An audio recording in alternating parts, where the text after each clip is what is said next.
What is going on, everybody? Happy Monday. This is episode 512 of Pop Culture Crisis. My name is Brett, and I am here once again with my co-host. Would you introduce yourself, please? Hi, Crisis Actors. It's Mary. We have had, unfortunately, a power outage just about an hour ago, and the wind is howling outside, so here's hoping that that doesn't happen again. Yes, I don't want a second power outage. Also, it means that one of our signs is off. It's just going to bother me. It's going to bother for you the the whole rest day. of the show, yeah. Unfortunately. Guys, yeah, the wind is howling out there, but we got a bunch of stuff to get into today, so it's going to be a lot of fun. First things first, Kanye West. West isn't even a name. It's his Kanye evil West. twin. Okay, no. Kanye East. So before we get started, I was recording a review for Reacher Season 2, Episodes 1 through 3 over the weekend, and my goodness, did I have to cut out a lot of ums and ahs. I think I've got brain damage from quitting soda. I do. I think somehow I was actually keeping myself alive with it. You need to live on coffee and nicotine like me. I can't do that. It'll work. But like I've been umming and ahhing a whole lot more than I even already did. So we're going to get through it as best we can today, ladies and gentlemen. So bear with us. We do got a bunch of stuff to get into. Kanye West, he went on this absolutely hilarious, unhinged rant at a listening party at the end of last week. So we're going to get into that because it kind of brings up this whole discussion again about just how well Kanye is right now. Is he doing okay? So we'll talk about it. Well, also, did you know that there's a new movie that's going to be coming out, I believe, in March? And the premise of this movie says that the most dangerous animal on God's green earth is white people when they're sad or mad or unhappy. It's you gotta keep the white people happy, and of course, you know that's not racist at all. So we're gonna talk about it. It got brought up a little bit on Friday, but a lot of people have weighed in on this. But there's also a very famous Key and Peele sketch that kind of connects to it. So we'll talk about it. Also, Megan Fox is out promoting her new book, her book of poetry that she is releasing. And Mary has a thesis. She believes that therapy has ruined Megan Fox. And she's not the only one. No, that's for sure. Not at all. I actually, just before we went live, there was a skit that was released by the Content Machine that I added to the show that's literally came out on my timeline just before this happened. So we'll watch it at the end there. Mm-hmm. That also, there is a brand new an AI girlfriend. The AI girlfriends are here, ladies and gentlemen. Yeah. The time is now. You don't need to go and get a boring old real woman. You can just have an AI fake girlfriend to take care of you. They used to be OnlyFans thoughts that made AI versions of themselves, but this is the most advanced one to date. So we're going to get into that. We got a bunch of other stuff. To date? Now I get it. Now I get it. I wouldn't have got it otherwise. That was very clever. Before we get started, guys, would you hit the like button on this video? Subscribe to this channel, please, if you have not done so already.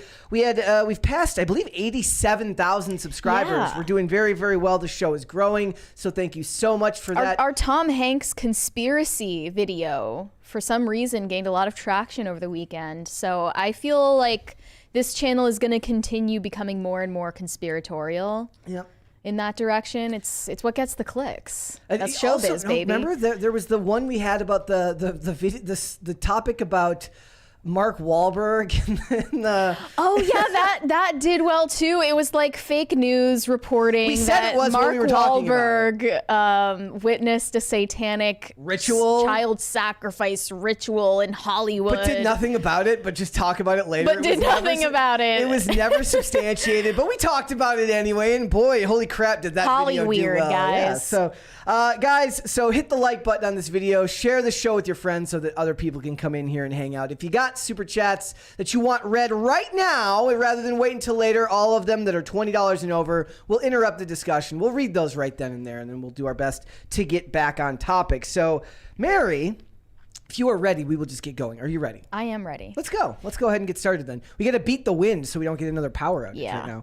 All right. MrBeast is back in the news, and not in a way that he's happy about, I'm sure. MrBeast is facing some more legal trouble, this time because of one of his chocolate bars, a peanut butter flavored one he titled Deez Nuts. And apparently there is a Florida-based company literally called Deez Nuts, as in D-E-E S. So it's a lady named Dee. Their website is called grabdeeznuts.com. It's great. They have sued for copyright infringement, and they won, which is insane to me because MrBeast's lawyers pushed back, arguing millions of people on the internet have come to use the phrase Deez nuts as an irreverent way to interject humor or sarcasm into or end a conversation. It's like it's already been a thing. It's giving like mall store names like So What, and it's a sewing store, SEW. I hate stuff like that. Those are very common. That when you go to malls, you get store names that are all basically dad jokes. Yeah. So now I guess MrBeast has to get rid of his branding. We got a $20 super chat there from Bucky Ducky. He says, to date, Mary, you are not allowed to hate on my dad jokes anymore. Yeah, I said it and then hated myself for it. As soon as you were done? Yeah. I apologize. Look, the funny thing about it is MrBeast, he put a lot of money and time into the branding of his store, but remember when the chocolate first came out, he was basically encouraging people who were fans of his to go and like straighten up the displays, and stuff like that. So it's a community effort. Yeah. Well, you know, also he got sued as well for MrBeast burgers for like making inedible food. They did look pretty bad, though. Yes. To be fair to the guy that complained, it was bad. But you have to trust these ghost kitchens to make them consistently, and they're not going to always make them that well. So maybe what we're learning is that MrBeast just has really bad lawyers. Maybe. He's got like his... MrBeast does seem like the type of guy who would employ like his old friend from high school as his lawyer, even though he's made like hundreds of millions of dollars. Yeah. In the show, in season 2 of Reacher, they keep making this joke where his friend that was part of his military unit went to Rutgers, and they keep making fun of Rutgers. He's like, you went to law school. He's like, O'Donnell, you went to law school, right? He goes, I went to Rutgers. He goes, so sort of. I guess that since he employs his friends to be on his channel, it wouldn't be surprising. I don't know. Like, but he hasn't spoken on it yet. Have you ever had a MrBeast? No, I've never had a Feastable. You've never had a Feastable? In my life, and I don't plan to. I don't even think I've ever seen... I think I might have seen them at Walmart once. They're just wholesale. It's the same thing that's sold to every other company. He should do some type of like deal with the Daily Wire, and they should sell their stuff together. He would never. But it's a little bit too political, but it would be funny to watch Jeremy's nuts. Oh no. No. No, we can't do that one? I'd rather not ever see that. She, her, and he, him was clever names for the candy bars. Anyways. More clever than Deez nuts. Yes, that's and for sure. I think we still have some of the... We only have the he-hims left over here that nobody ever ate because everyone wanted They're good. The regular chocolate bar ones. So... Yeah, I peanut butter chocolate bars are also something the Daily Wire isn't doing, so there's a market to fill there. He's meeting the demand. They could do that. But MrBeast is going to continue to be okay. We're still getting a lot of views on our one about him and dating preferences. That video is still, or that YouTube short about him basically... People saying, how dare he have standards for the women he dates? Not him getting hate for building wells in Africa. No. That one was not as interesting. No, which is weird because you'd think that that both of them would have been around the same level of interesting. Because the one about wells in Africa, the white savior stuff always pisses people off in a weird way. But for some reason, anything dating related as far as content goes, just brings the people in to come in and bitch. They just want to bitch about it. So. He needs to get married and have kids, be a good role model for the youths. Mini beasts. What would he call them? Baby beasts? He'll give it. He'll start his own like baby, like he'll start his own diaper line. Does he call baby Feastables line? Does he call his girlfriend Mrs. Beast? Is she Mrs. Beast? She's only Mrs. Beast once they get married. Okay, so she's a regular person not official until yet. then. So that means that he's Jimmy and she's a civilian. Okay. All right, guys. Well, keep your eye out there. I imagine some people would like that. But Mary was talking on Friday about these resurfaced things that Martin Freeman is. Yes, rumors. These things about Martin Freeman, who has come up back in the news again because he's going to be in this new movie with Jenna Ortega, which looks to be a sort of rebuke of Me Too. So he's been brought back up. It's a rebuke of false accusations being made in the Me Too movement. At least that's the way it seems from the trailer. And I saw someone quote tweet the trailer saying, a reminder that Martin Freeman is a racist, misogynistic homophobe, a rape apologist, a classist Islamophobe who hits his children. And yet he's still employed. Still waiting on evidence for any of those claims. They did reply to this with some quotes from him. He said, multiculturalism hasn't and doesn't help because rightly or wrongly it polarizes people so much. Racism is one thing, and I don't agree with that in any form, but noticing that there are differences is normal and fine and to be encouraged. We've reached a state now where it's you shouldn't notice. Why are you noticing he's got a bomb and has a beard and is Muslim and wants to kill your family? Have you seen the the Ryan Long skit where he's about not judging books by his covers? And he goes up to like this old woman. He goes, "Are you a rapper?" He goes up to like an old white woman, "Are you a rapper?" And he goes to every single group of people and asks them exactly the opposite of what they could possibly be. And that's kind of what this is, right? Yeah. That's not Islamophobia. They There's also no said phobia there. He's the devil incarnate. The reason you haven't heard of them is because Stan Twitter doesn't speak about him whatsoever. But these are all known facts back on Tumblr. Oh, well, I know I go to Tumblr for all of my reliable information. You think that people are going to go, look, I've noticed an uptick in just absolutely hilariously like boilerplate crap on threads. Like, because what happens if you're scrolling Instagram, you'll get like recommended threads to look at. And I saw one today that was like, and I guess I was gonna bring it up later in this other segment. It's just like just a friendly reminder that that you can't be racist against white people, and then goes into their definition of systemic racism and all that stuff, which is just, it's so 2015 Twitter. Right? Yeah, Threads is just Twitter, but 5 to 7 years behind the times. I thankfully never made an account, but you did. I don't have the app anymore. It doesn't say I even have an app. I thought I signed up for it. That was a big fail for Zuck. Yeah, it was. They also said he was racist against Lucy Liu because he allegedly called her a dog, a very ugly and unattractive woman. Then he says he was joking and that she's very charming. What kind of a joke is that? I don't know. I've never heard any of these things about Martin Freeman. Well, this could be back to what you said last week, or what we were saying about Jamie Foxx. Like, look, if the media likes you, they'll cover up for you. They're not gonna make these things. I don't know. Also, wait. This is what I love about intersectionalism is like, what does that fall under? Him calling Lucy Liu names, is that some type of racism? Is it sexism? Is it both? Both, yeah. It would be misogynoir. No, that would be if she were a black woman. I don't know. I don't even know how Martin Freeman could be racist if he's related to Morgan Freeman, which would make him black. That makes perfect sense. And then they explained he's a rape apologist because he made a joke about date raping elves. I take that very seriously. When he was promoting for the Hobbit movie. Yeah. Do you have that video? Yes, I do. To show us?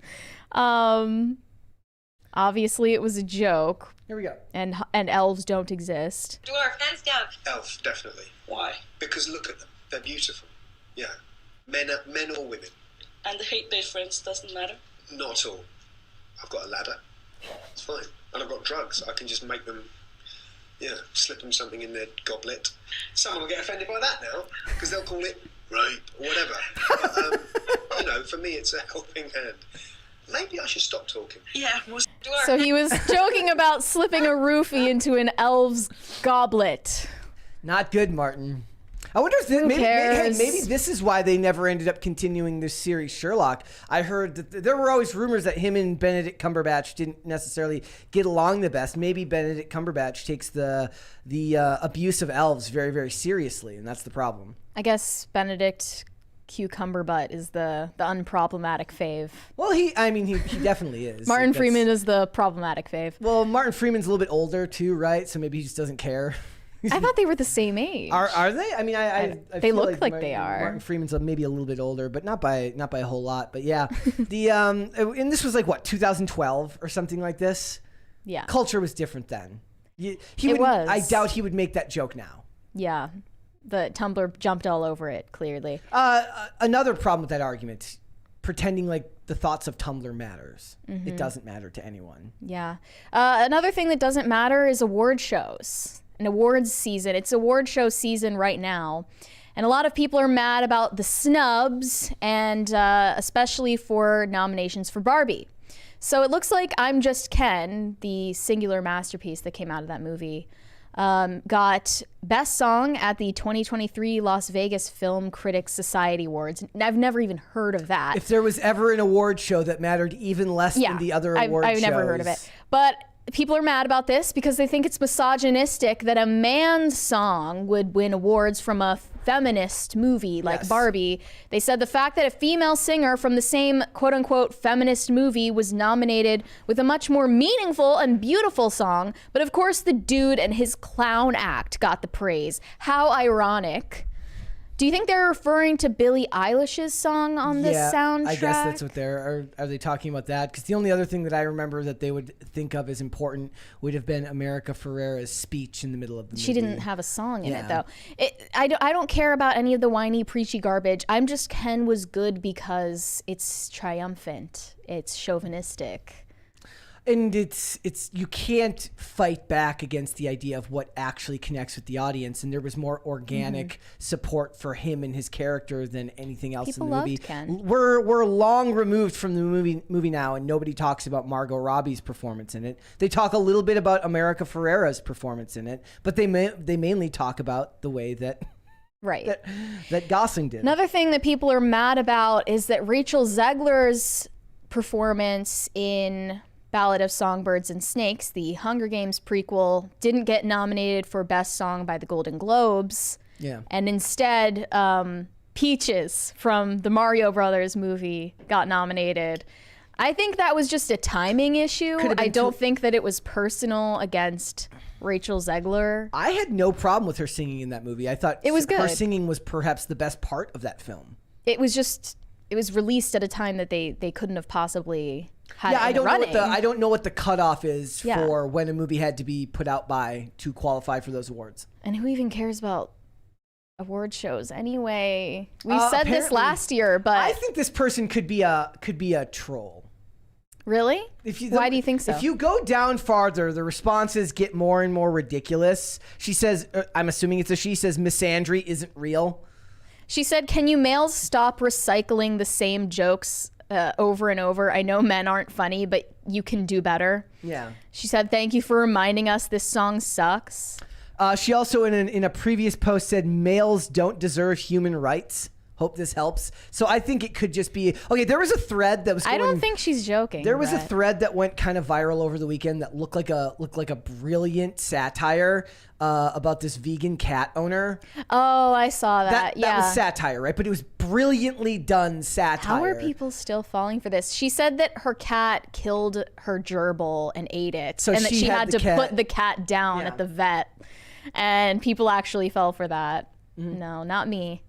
I saw that from a mile away. But then she had one that says cats are vegans, cats can be vegan, cats can be vegan, cats can be. It was like just 100 cats can. They can be vegan for a limited amount of time before they die, as long as you don't feed them any carnivorous diet, right? But I think this could be like a brilliantly done troll. I don't think so. I think she's being hyperbolic, but there are definitely a lot of feminists who talk like this. I fall back now. Like maybe it's just for my own mental health. I just assume everything's a troll. Just tell yourself it's a joke and move on with your life. And that way you don't have, because then you read the comments and people have such vitriol, and I'm like, bro, this person who has a barely distinguishable picture and a Palestinian flag in their bio is now capturing you and taking time out of your life, making your blood pressure rise. There's no reason to give someone that stupid that much power. Okay, fair point. There is no reason. Although I do that. think she was being serious. I mean, even if she is, I think the same rule applies. Yeah. That if you give this person that much power by letting them piss you off, the best thing I can say for these types of situations is like, imagine that if you turn your phone off and you look away from it and you come back to it, if you're not just as mad when you come back to it, right, then maybe it doesn't matter. So something like this really pisses you off in the moment, but when you come back and you look at it later and it's like exposure therapy, you've read it enough times that it's just stupid. Like, it's not worth your attention. It's not worth your time.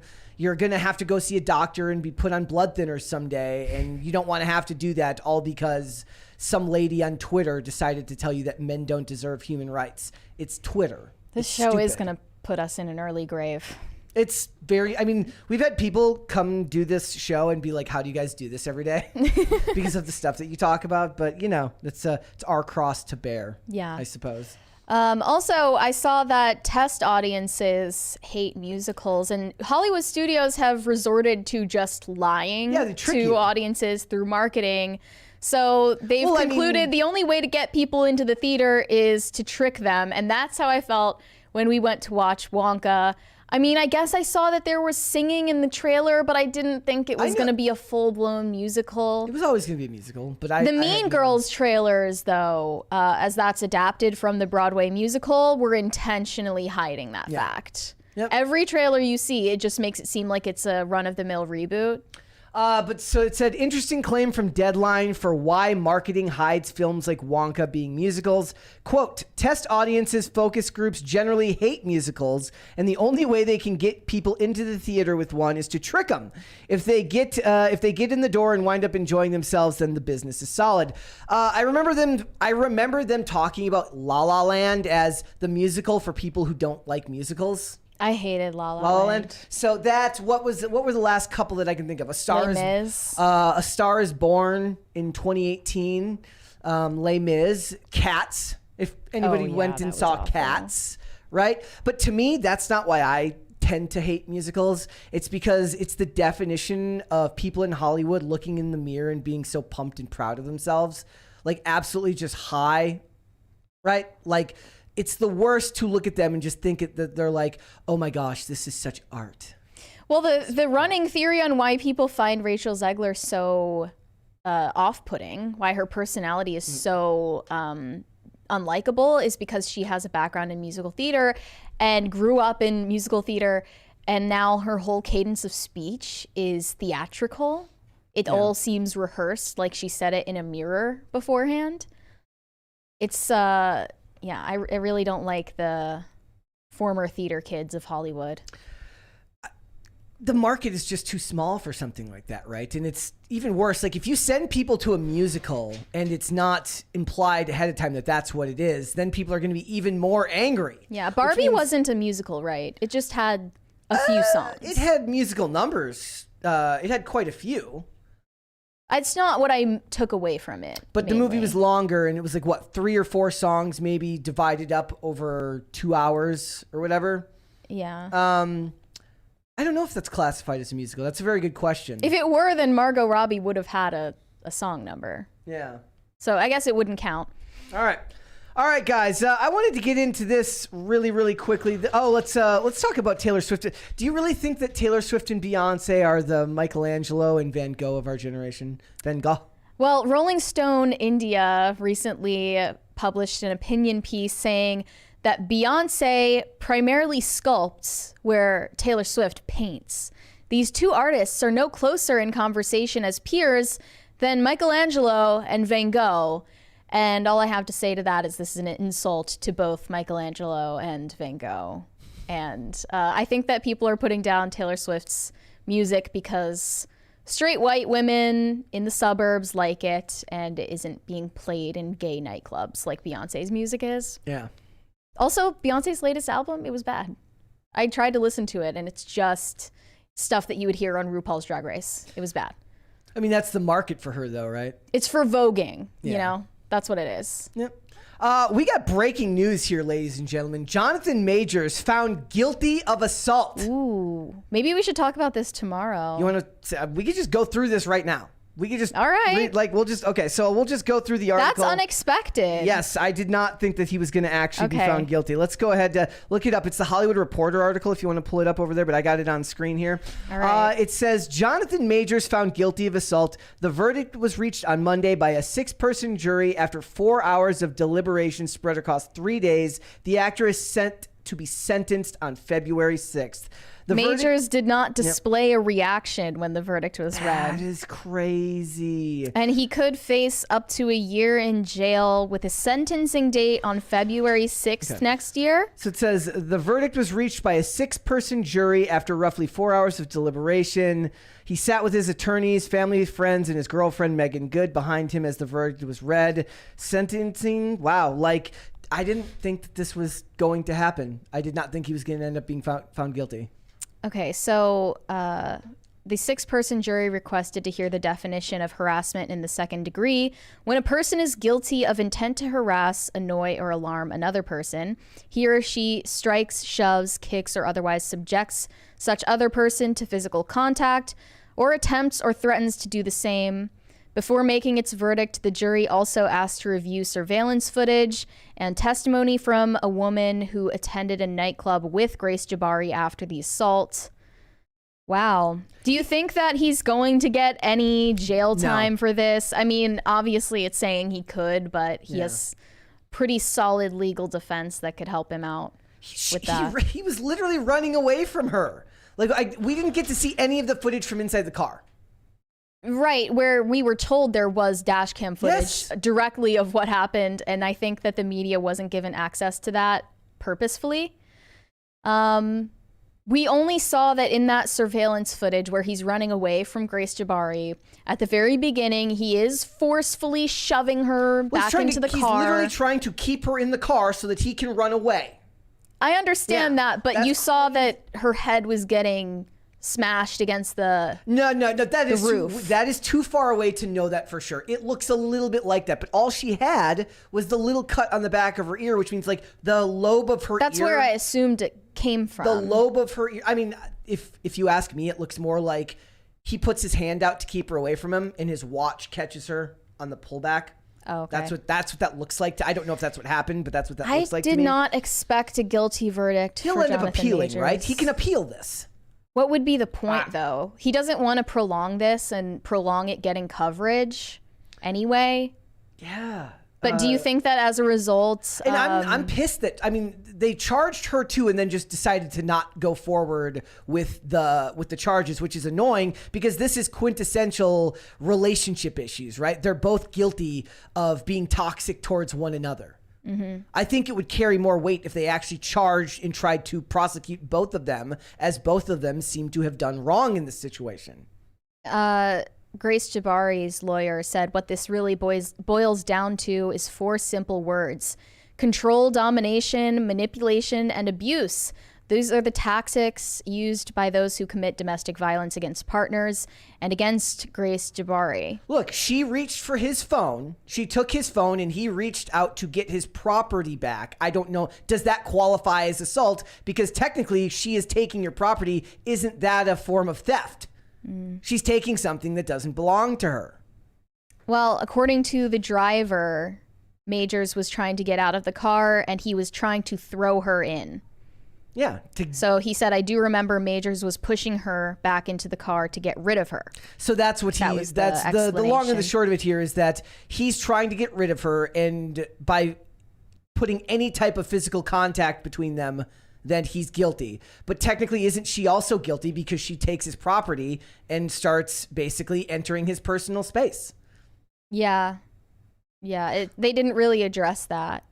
But do you think that Marvel is going to drop him? I have no... I didn't even think that it was worth debating what Marvel would do because I thought he was going to get an innocent verdict. Yeah. To be honest. I didn't think this far ahead.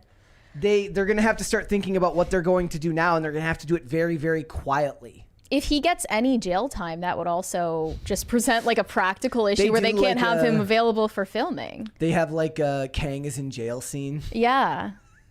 Hey, look, if Suge Knight can do a podcast from jail, then maybe Kang can give a performance from jail. If he does, he's going to go to what? Like, this dude's not going to maximum security prison. This dude's going to end up getting some type of deal and getting minimum security or something like that. Well, as an alternative, won't he just be able to probably pay a fine?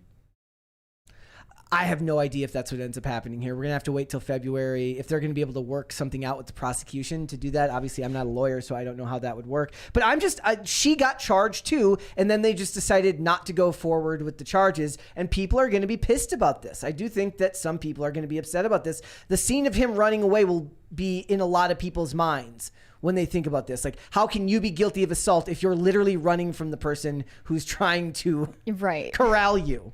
In her closing statement, Jonathan Major's defense attorney called Grace Jabari a liar who bends reality. It says the fourth charge of harassment, which is a violation, the most minor offense among the charges, relates to an allegation that Majors threw Jabari back in the car. So that's the most minor of the charges, is that he threw her back in the car. He was found not guilty of intentional assault in the 3rd degree and aggravated harassment in the 2nd degree. Yeah. So he only got a guilty verdict on one of these charges. Which one? He was guilty of 2 misdemeanor counts of harassment and assault. He was acquitted on the other counts. What do you think about what we were talking about on Friday with what Eric was saying? Basically, like, as silly as his comparisons were to Coretta Scott King or Michelle Obama, that it did show a strong understanding of what was at stake with his job, right? Like, we can't just be out here looking like bad ambassadors for the brand or as professionals. Well, in that case, he needs to pick his partners better because he was in this tumultuous, volatile relationship for over a year. A lot of people are still going to see this as the woman instigated this. She reached for his phone. She tried to take something out of his hands, and him just trying to get away from her gets him charged. That's how I think a lot of people will end up looking at this. In March, yes, but preceding all of that, he could have made a lot more wise decisions, like not being in a relationship that was already volatile. Doesn't mean that he's guilty. We have evidence now that in September 2022, but he's not charged with there was. I know that, but the jury had to factor that into their verdict because the judge deemed September 2022 as a valid evidence to submit. The text messages are the craziest part about this, right? The text messages about what he said to her before going to the hospital. That's the stuff that logically you would think whatever happened before March is irrelevant to the verdict, yet the judge decided that they should let it influence their decision. Do you think that was a good idea? Do you think that was fair? Probably not. Yeah. If she wanted to charge him for what happened in September of 2022, she should have done that. Yeah. Like, I don't know if it's fair because, like, as far as I know, you're not allowed to bring up, like, if somebody's a convicted criminal and they're charged with a new crime, they're not allowed to bring up your past convictions in a court case. It's supposed to just be about what's on trial now. So how does allowing this stuff from their past, which has nothing to do with this incident, again, we're not lawyers, but how does all of these text messages, which have nothing to do with this incident, that I admit make the dude look like a bad person. Well, the judge, make the dude look like a piece of shit, but we're not talking about that. We're talking about this one incident. The judge is the singular person who decides whether that context is necessary and what's fair or unfair. So it was allowed to be submitted as evidence. Therefore, the jury has no choice but to factor it into their decision. I bet that it probably swayed a lot of them.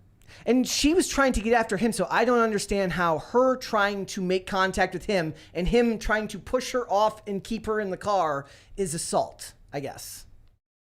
I mean, it certainly looks like being someone shoving and throwing you. What is he supposed to do? Is he supposed to just let her do whatever she was going to do? Because she's coming at him and he's trying to remove her from the situation, remove himself from the situation. Is he supposed to just let her, I don't know if she was hitting him or reaching for his property. Well, I don't know what he's supposed to do in that situation. If she stole the phone, I guess it's a heated moment, so you're not thinking straight about what would be smartest for you to do.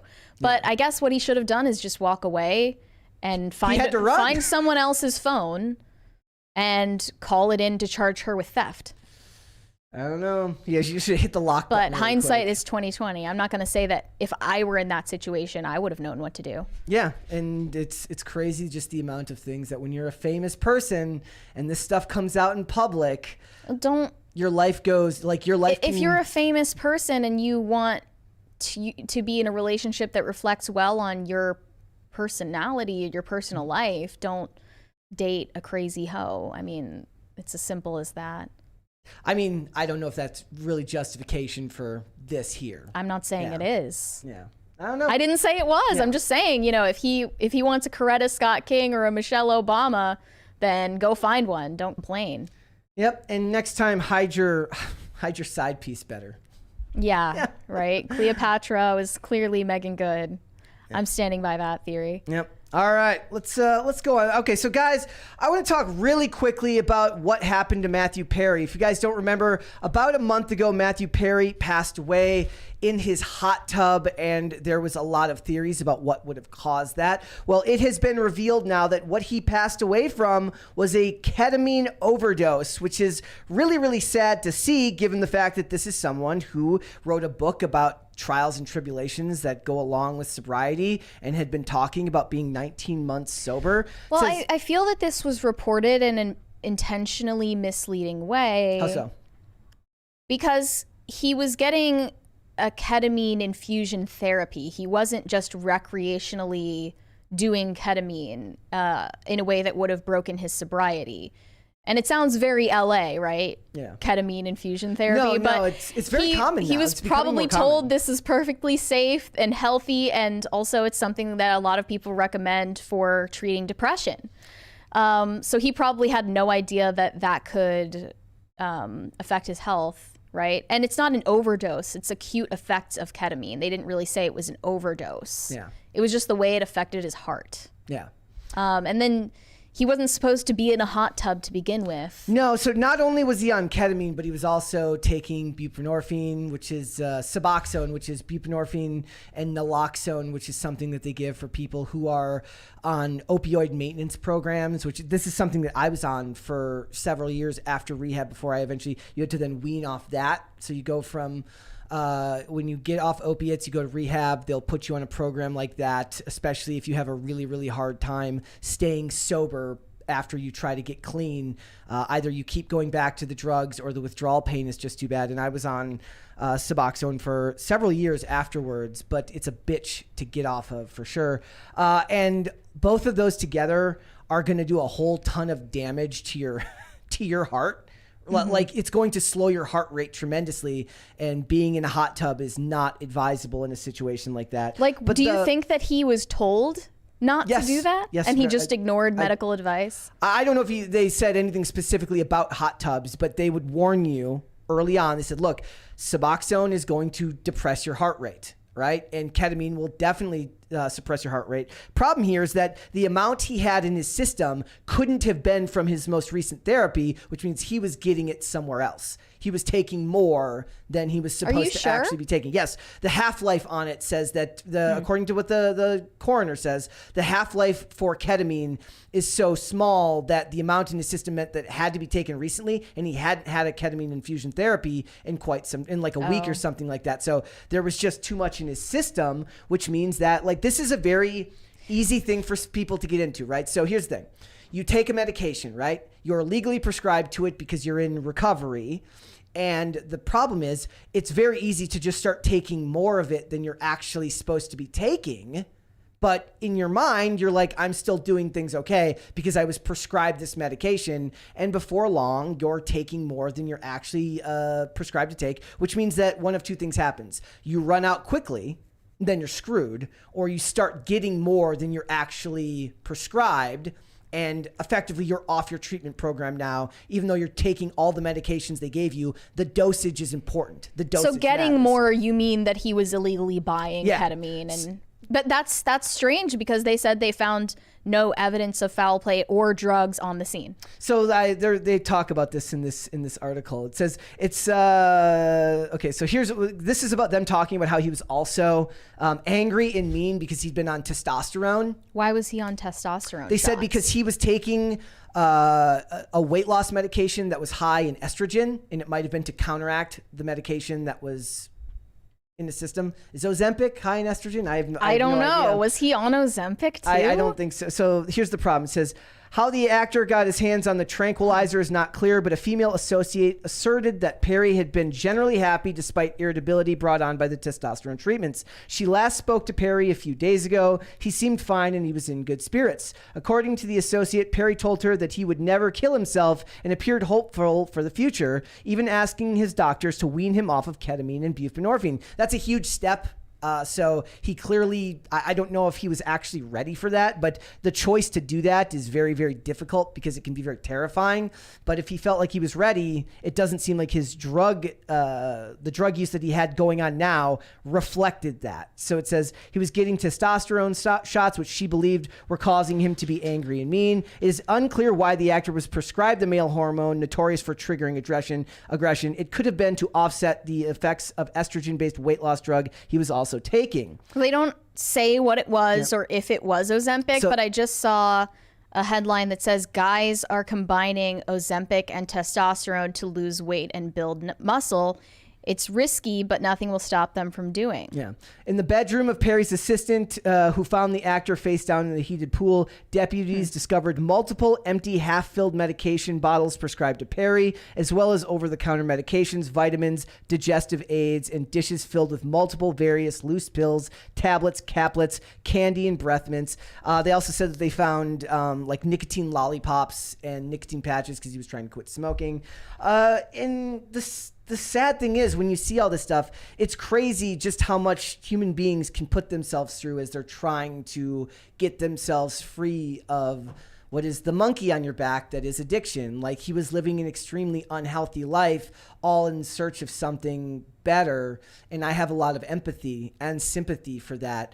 But he wasn't doing well. And it says the effects of the ketamine that was found in his system was too much to have been from his final infusion, which is a week and a half prior to his death.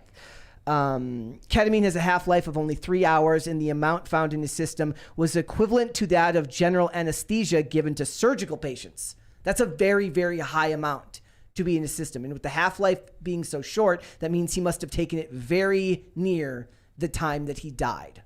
Yeah. And this guy, he went on the tours, right? And he's talking about getting clean and the process of it. And he's right. The entire process of doing all that stuff is unbelievably difficult, but it's a never-ending struggle. You're always sort of going to have to live with it. You're never going to 110% have that monkey off your back. You always have to worry about the next day. You always have to be focused on getting to sobriety. And I have particular sympathy and empathy for this one here because I was in that period. I was in this at a period of time, which is where I had gotten off the opiates, the heavy opiates, right? I was off the Dilaudid and the Oxycontin and stuff like that. But then they put you on these medications, which they call maintenance regimens, which means ostensibly you're taking a medication that has a lot of similar properties. It's still going to depress your heart rate. It's still going to work that way. But because it's prescribed by a doctor, you can trick yourself into thinking that you're farther along than you are. Right. And that's scary. Obviously, with this information, we know he was buying ketamine illegally. Yes. Do you think that we could, if he's getting interpret this as an intentional overdose? No, I don't think. I just don't think that he really took into account just how dangerous mixing these chemicals was. So here's the thing. If they're talking infusion, that means it was an IV treatment. It was likely an IV treatment that was done in a clinic monitored by doctors. It says high levels of the tranquilizer were found in his bloodstream and trace amounts of the powder were found in his stomach, indicating that he may have taken it in pill form. I don't think that they would have been giving him the pill form. I think they would have been giving him IV treatments. Yeah. So it's also just a tale as old as time. Hollywood and addiction, celebrities and addiction. Think about all of the young actors who end up addicted to drugs because it's just such a prevalent thing for somebody in these industries. You know, they've got yes men all around them. Nobody is actually looking out for their best interests. And it's just sad. And I was really thinking about it. I said, none of the women of, at least Courtney Cox and Jennifer Aniston have gone on to continue to act for the most part. I think Jennifer Aniston is probably the most successful out of all the people that did the show. Yeah. Matt LeBlanc does some acting. I know he did like a couple of sitcoms, but some of them, when they do these shows, they can't get past it. And it's like, you've got all this money. He was living in a $6 million mansion. You're going to have residuals till the day you die and long after. And it's very hard, or it's very easy, rather, to fall into really, really bad habits. It's kind of like when we talk about professional athletes, right? They work their whole lives to get into this amazing shape, to be the top of their game in this one particular activity. But then when the challenge is gone, when they retire and they don't have that goal to work for anymore, you can bottom out and start making a lot of really, really bad decisions. It's like you don't know what to do after that. And I feel like that might be true in a lot of situations like this where, you know, he worked all those years. He was with people that cared about him every day. Now suddenly you're cut off from everyone. And when you're cut off and alone and you have a propensity for addictive behavior, that's a bad combination to find yourself in. So it's sad, but it's also, to me, it's a story as old as time when it comes to Hollywood. So I don't know if there's anything more to say on this. I don't know if more is going to come out other than to say that it is probably one of the biggest tragedies that happened in all of 2023. So. All right. We do not have cute of the day today. Yeah, so nobody, no PCC pets. Nobody has submitted. If you guys want your pets on PCC Pets, if you want to see a cute of the day, you guys have to submit for cute of the day. So you guys can go ahead and do that. But we do have cringe of the day as well. So Mary, what do we have for cringe today? Well, I wasn't sure which one you wanted to pick. We'll do this one. Here, we'll get this one. Deborah Fauché. This is a new original Christmas song by Dylan Mulvaney called Blue Christmas. I'll have a blue Christmas without you. I'll be so blue. Those close-ups aren't doing him justice.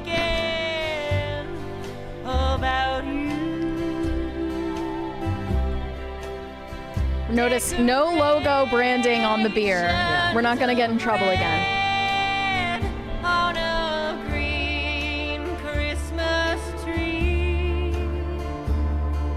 Won't mean a thing, dear, if you're not here with me. I'll have a blue Christmas, that's certain. And when that blue hearted starts hurting, what if we get copyrighted on the song? I hope not.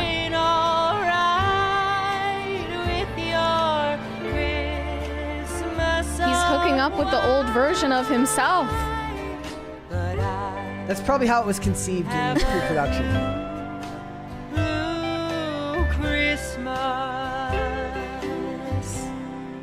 you'll be doing all right. Cut the cameras.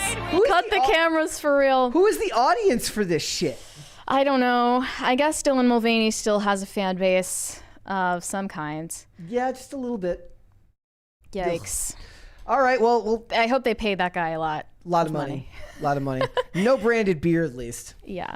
Oh, is there another cringe that you wanted? No, let's we'll hold off. We'll do that one tomorrow. All right, Mary. What the hell's going on with Kanye? Oh, we got a $20 one here from Tech. Says I just puked. Well, I apologize. Yep. All right. Tell us what's going on with Kanye. Kanye was just in Miami for the Art Basel Festival, showcasing his upcoming album called Vultures with Ty Dolla $ign and Kodak Black and all these different people. Northwest is also along with him for the ride, and then he booked it to Vegas and had another listening party. It went from an album listening party to a Kanye rant listening party, and he essentially went on this 10-minute or longer rant calling out and name dropping pretty much everyone you can think of. Rappers, people in the fashion industry, Hitler, Yeah, he said, specifically TMZ reported, Jesus Christ, Hitler, yay, sponsor that. So I don't see any more sponsorships in his future. But he, you know, I can't even pretend like I understood a fraction of what he was talking about. He Sounds was like he's going through talking a mile a episode. minute. He was on like 10 different narratives at once. I don't have the context for all of these different beefs that he has. And it was really, the more that Kanye speaks, the more I feel like the people around Kanye are actually crazier than him. Why? Because you look around at all of these people surrounding him, when you're as wealthy and as famous as Kanye, people just attach to you like barnacles. And I don't think they're crazy. I think they're calculated. well, I think I mean, they know they're exactly like, what they're doing, and they've made value judgments on whether it's a good idea for them to be there. they're pretending like they understand anything that he's saying, and they're cheering him on and All being of like, this is- speak your truth, yay. All But of they this is don't what makes actually him- listen to anything he's saying, and that's probably making him feel even crazier than he already does. And he's even said in that video, like, I'm in a room full of people and I'm still on my own. Like, nobody is with me. Nobody's actually listening to me. And I don't know if he wanted people to record this, Yeah. but one person who recorded it is Yes Jules on Instagram. And she was live streaming this on Instagram, and he was mad at her when she stopped recording. He like told her that she needed to take her phone out and continue recording, and like said that she was lying about her phone dying. So maybe he wanted this to get out on the internet and Her get spread phone around. didn't die. That doesn't happen these days. Not in the middle of something like that. A lot of people thought that it was wrong to record him in a vulnerable state. But he wanted it recorded. Supposedly. Supposedly. They probably shouldn't have been recording him. It was textbook manic episode. But let's take a look at the highly censored video. It's our country. It's how he stole it from us. It's pyramids. It's pyramids. It's St. Louis and they got Missouri. They stole it. All this shit. America just the latest bitch that been ran through so many times. The Greeks hit her. Mansa Musa hit her. We had her. The Indians and shit. The motherfucking pilgrims. It's the Jewish. They dress the same. It's the same shit. That's the story. They put us in the school. The Rothschilds. I know Jay-Z back here like all this go down now. I've been here for a year, my. They can't fucking touch me. Why? Because God covered me. He covered me. And guess what, Trump? We ain't giving you support. Unless you get Larry out. Unless you get Jeff out. Talk about it. You understand? Because y'all gonna just get our shit for free. All of a sudden, because you got a mugshot, you with us now? Fuck that. No, what you gonna do for us? What they gonna do for us? Y'all voted Democrat all these motherfucking times. These showing up with the LB show. These colonizers. The French own 80% of the banks in Africa. That's why I just met with MBS, head of Saudi. We don't have to bow to this shit. Okay, it's 60 million of us in America, 60 million Jews in the world. 50% of our deaths is abortion. 25% of us go to prison. Raise one hand if you don't know one in prison, one locked up, and one poor. Raise your hand if you don't know one person got abortion. Now I tell you, if we was in a Jewish month on Friday with no fucking everybody raise their hand. But we not. So, wait a second. Right But who got? But wait a second. Who make the hospitals though? Who got the hospitals? He's designing this. This is what I'm trying to tell you. Jesus Christ, Hitler, yay. Third party, sponsor that. Bring the sponsorships to that. Is he still the birthday party? Is that still his political party? The birthday party. That was what I think he registered as the birthday party. This is gonna be some that feel exactly like me. I don't give a fuck. I'm 7. I don't give a fuck about life or death. I get visitation with my kids. I ain't gonna say so. Walk around like look like soccer players. They don't even fucking know. They don't even know they got the dad, the kid. They see me come play one on nobody. They'll feel me, but they trying to program them. And he The head of Louis Vuitton, Bernard Arnault, fuck you. Alexander Arnault, fuck you. Francois Pinault, fuck you. Dimna, fuck you. Fuck Balenciaga. Fuck Cedric. Fuck Balenciaga. Fuck Jack. And fucking Peter. All you like fucking still Kanye, do your big don't shit. say these shit. by myself in this motherfucking everybody shut the fuck up. I know it smells crazy shut in the there. fuck up. Let me tell you something right now. Just the fact that you ain't listening to me, it's it. Ain't none of y'all with me. I'm by my fucking self, because ain't none of y'all stand up for me. And You and God. Shut up. Be quiet before you get X out. Like what I'm saying is, nobody with me. Everybody here, half the motherfuckers on a check. Half the motherfuckers just here like, ha ha, laughing at jokes, laughing at the raps and shit. Nigga, I made these beats in my mama's basement. Right. I drew these motherfucking shoes since I was in 7th grade. Cause when I asked to step up, not one stepped up. Not one stepped up. Yeah. You know what I'm saying? That's what I'm saying. None of the famous Mav Carter sold me out. You know what I'm saying? Nobody fucking stayed. Y'all saw me, ain't see my kids. All y'all rich got y'all kids in that Zion school. Fuck Sierra Kanye. My daughter ripped up the motherfucking couches in the house to be able to be with me right now. Y'all don't know what's going on. For real. I don't know what that means. Where y'all TikToking and all that shit. Y'all put up with all that shit. I don't give a fuck. I think that what he meant when he said my daughter ripped up the couches in the house to be with me right now is that she had to come up with money. Northwest is his oldest daughter. She may have had to con people at a lemonade stand to afford to go with her dad on this trip. But I saw her on stage during the Vultures listening party in Miami with these rappers who are smoking and everyone is recording with the flash on and everyone around them is drunk. And I just don't think that she should be in an environment like that. But he's basically expressing that he feels like no one stood up for him when he was canceled and when he was dropped by all of these big brands and his talent agency and everything, and lots of friends turned on him. He feels like nobody was actually on his side. And he's right that he said like half the people in this room are on a check. Yep. Half the people in the room are his employees and the other half are just insufferable groupies. I mean, I don't even find Kanye annoying. I think all of those people in the room were annoying as all hell. Yes, well, my takeaway from this is I think more sad than him is the people that are there pretending like what he's saying has some type of over-the-top meaning. Or like they understand any of it. He's talking about things that are incredibly personal. Like he said F Sierra Canyon, that's his daughter's private school that he had no say in whether she was attending it. Also, he mentions Larry, but he doesn't mention the last name, so I doubt that half the people there, it was Larry Hoover, right? Right, half the people there or more don't understand all the references he's making. So he said, Trump, we're not supporting you unless you get Larry out. What he means is Larry Hoover, who is an American mobster and gang kingpin who has been serving a 6 life sentence in a Colorado prison. And he says, you know, Trump, we're not supporting you unless you get Larry Hoover out of prison.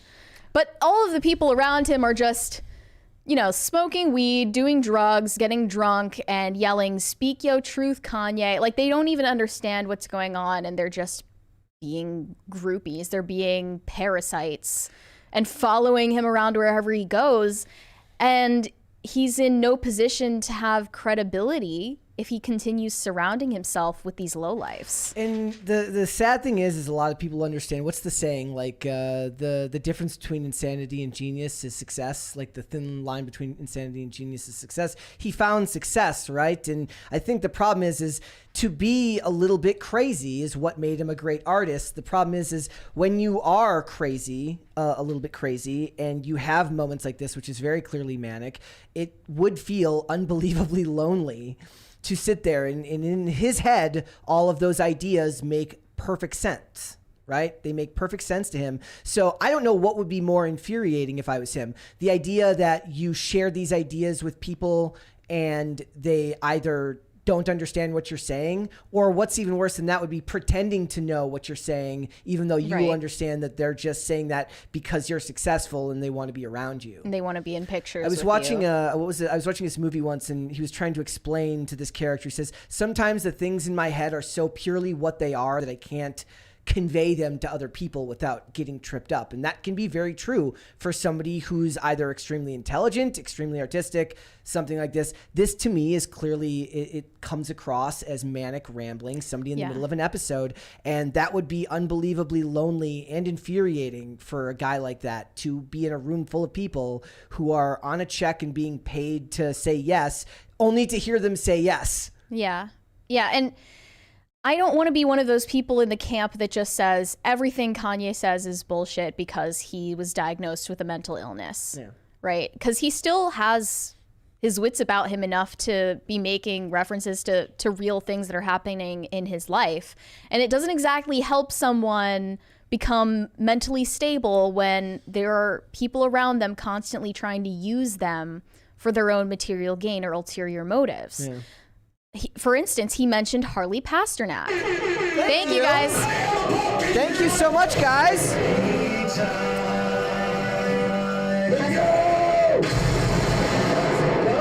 Thank you. I gotta get the money gun. He mentioned Harley Pasternak, his former personal trainer, so-called personal trainer, who sent him those text messages that he posted on Twitter saying that he was going to get him institutionalized and put on drugs and put into zombie land where time with the kids just won't be the same. Yeah. It was never given an explanation. Nope. We never found out more about Harley Pasternak and what nefarious activities he's up to. But he said that Harley Pasternak, just weeks before this, was following him to a hotel in Dubai. And I found this tweet saying, in case y'all forgot, Ye's former personal trainer, Harley Pasternak, was seen in a Dubai hotel a few weeks ago trying to find Kanye. This is the same guy that institutionalized Ye and threatened him and his family. This is going to be turned into some dark satirical movie one day. Yeah. Well, look at that video. There's the proof. There's Harley Pasternak in this hotel lobby asking after Kanye.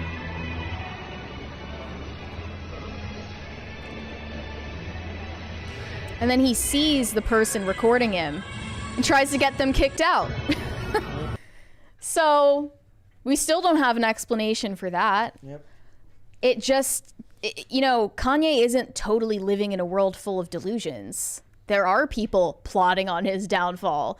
So in order to get him back to a place of sanity and stability, you have to at least acknowledge that, yeah, there are people wishing the worst on him. Which only reinforces what's going on in his head, and it's almost unsolvable, right? There's nothing they can really do about it in these situations. The guy's not going to go to jail. Harley Pasternak's not going to go to jail for anything like that. So he also took a picture with Will Smith. Did you see this in Dubai? No, I didn't see that. Yep. Oh, interesting. Yep. Yeah. I didn't see that at all. They could definitely have a meeting of the minds about the women in your life and what they've done to you. Why has he changed his tune on Balenciaga is another thing I'm wondering about. I was gonna Back when ask Balenciaga was in this controversy for their ad campaign with these children holding teddy bears with bondage gear and their products sitting on top of documents about child porn, he defended Balenciaga. Even after they dropped him, he defended Balenciaga and their creative director. But now he's saying F Balenciaga. He's a world of contradictions in most things. We just had the thing last week where Bianca Censori's getting a lap dance right next to him. That doesn't feel very Christian to me. Right, and the lyrics on his new songs don't sound very wholesome to me. So I guess he just is contradicting himself left and right. It's a crazy world because I still listen to his music and I still love his music. Do you believe he always was like this, but the media changed? I don't know. Probably. To a certain extent, I think that maybe once you go down that, once you take a tumble, it's a lot easier to keep tumbling down rather than pulling yourself back up, and that he's just struggling right now. I would like to see him find his path again, but I don't know if that's even possible if he doesn't have anyone in his life that's willing to, and here's the other thing. When you're that wealthy, there isn't anyone in your life. He literally has a song called Can't Tell Me Nothing.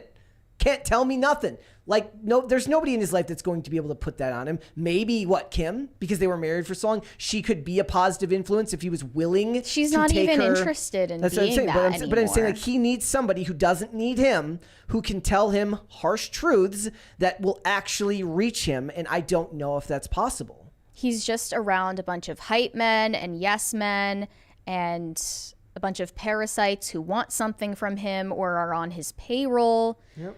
And I'm sure he knows that, but isn't doing anything to change it.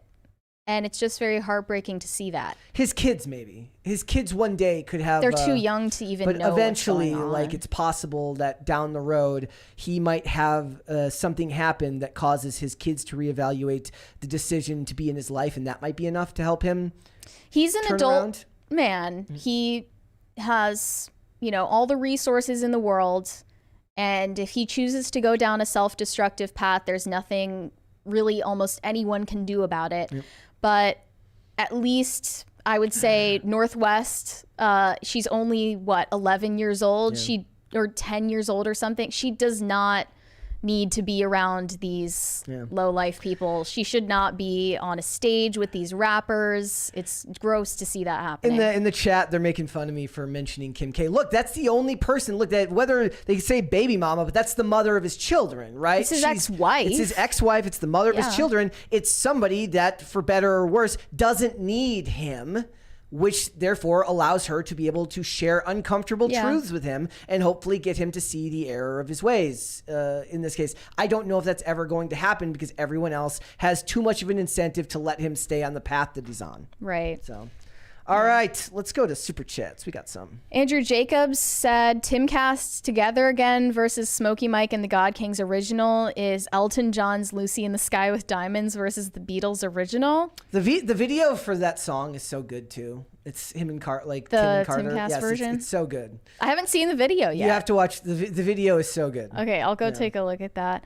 Tacti Platy said Brett, new Minnesota flag. Who dis? Yeah, let's put it up on screen here. It's the most uninspiring flag I've ever seen in my entire life. It's right there. Why does Minnesota need a new state flag? Because the old flag is racist or something. According to whom? The internet. The old flag. How is it racist? It celebrates settler colonialism or something stupid like that. But the point is, this is the new Minnesota flag. According to the young man who designed it, supposedly the white symbolizes snow, the green symbolizes nature and trees, and the blue symbolizes the lakes, the water.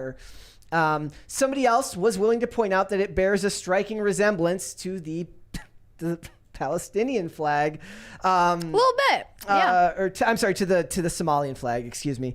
With Ilhan Omar and I see that it bears a resemblance to that. I'm more insulted by how bland it is. It looks like corporate minimalism. It's like we were talking the other day about the nativity sets, like minimalist nativity sets, and how boring something like that is, and devoid of any. So that's yes. Oh, this is so much better. It's so good. Well, okay, zoom in. Can you zoom in? What is colonialist about this? I guess because that's a Native American there, and that's I guess an English settler. Well, let's just deny history. Let's just deny anything ever happened. Well, that's actually what they want. They want you to deny history. They absolutely want to do that because it's easier to commit new atrocities if we don't acknowledge the past. Right? That sucks. And this one, it's so intricate and so detailed, and I love it. Yeah. The problem is what the thing is, they need to have the pride in their flag that Marylanders, the people of Maryland, guys, ladies in the chat, if you are not married or dating someone, I challenge you to look for a spouse or a partner who looks at you with the love and respect that people of Maryland show their flag.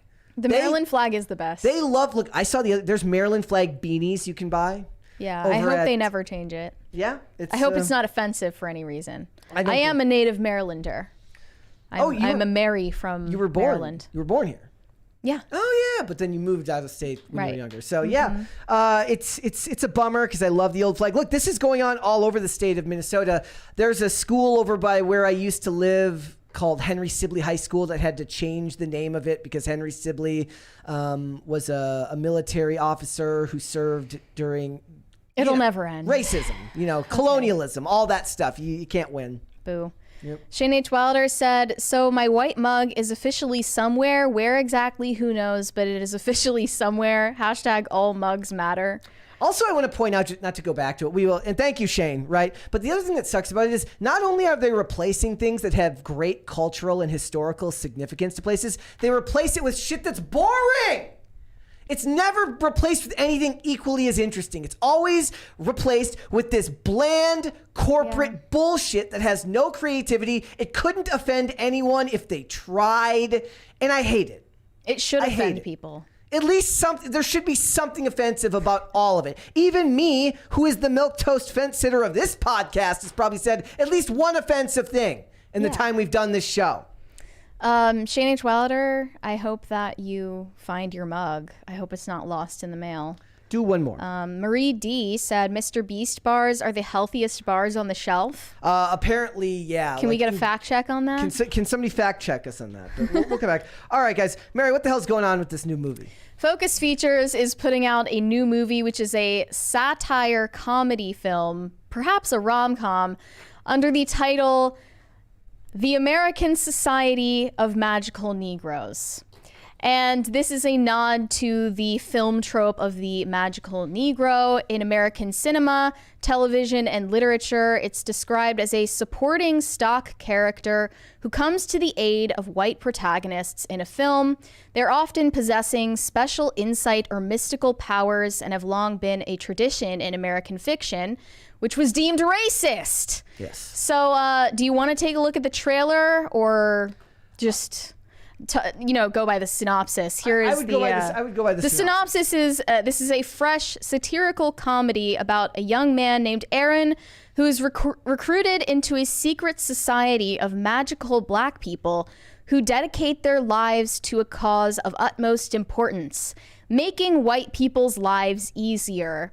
And this obviously is an anti-white message. They said in the trailer that white people are the most dangerous animals to have ever walked the earth. And they're basically implying that if you, as a black person, make white people uncomfortable, they will lash out at you in violence and homicidal rage.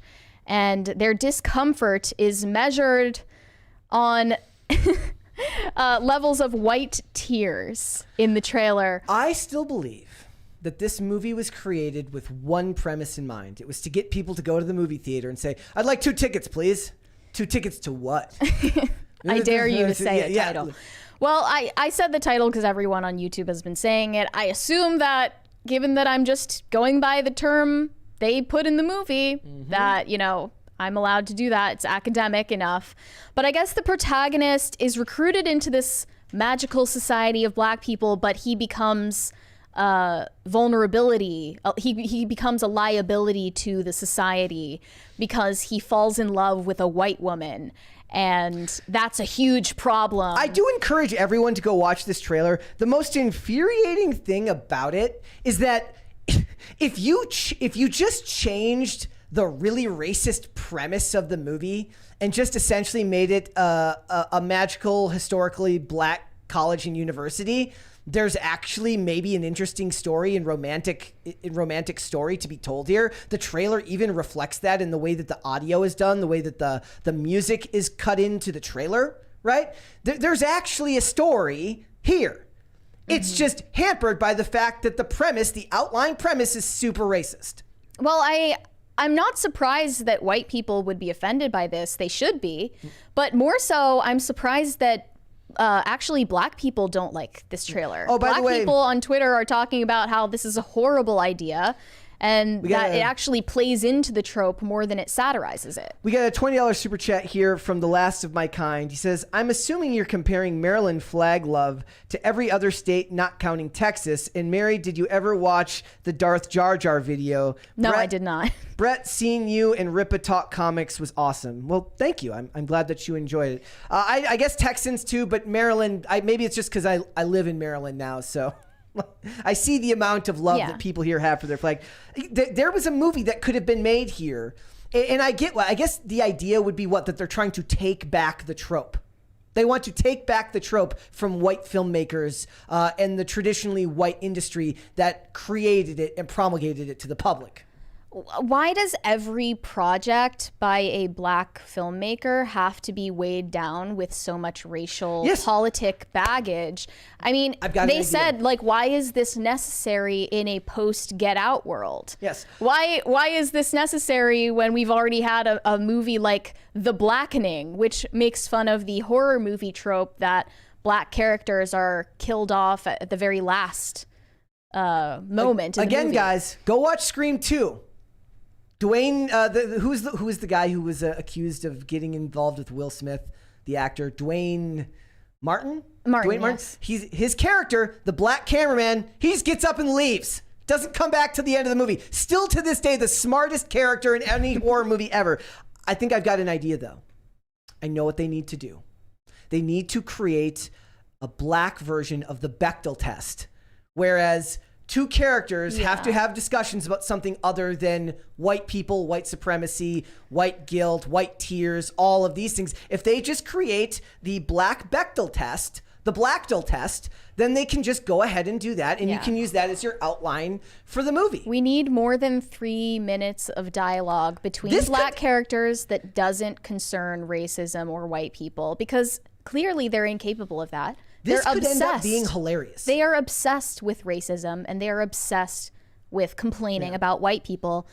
And I think that white people are just tired of it. We're bored of it. We don't even care. But really, who this should anger is the black audience that it's clearly catered to. And I'm happy to see that, you know, black people on Twitter are talking about this and saying that this is a stupid idea. One said, I'm going to go ahead and say it. This is my exact issue with a segment of black and biracial creatives in Hollywood. Instead of making a film with black people doing cool shit with magic against supernatural shit or whatever, this is what creatives give us. This is uninspired, unimaginative, and boring within a post-Get Out and post-Black Panther industry. I love and adore the actor Justice Smith. My critique is on the directors and writers. Who, by the way, has literally almost any credits. His name is Kobe Libby. And he's an actor first. He's been an actor in mostly television stuff, but his only other writing credits was like a political satire show on HBO Max called Klepper. Never heard of it. He did 8 episodes of writing for that show. So how does somebody with almost no writing credits get to helm like a project like this? With a premise like this is how you do it. And here's the thing, like for this type of movie, it could end up being unintentionally hilarious. Like if you turn the audio off and you just look at the visuals, it looks like a mixture of the Potter prequels and Kingsman in a weird way.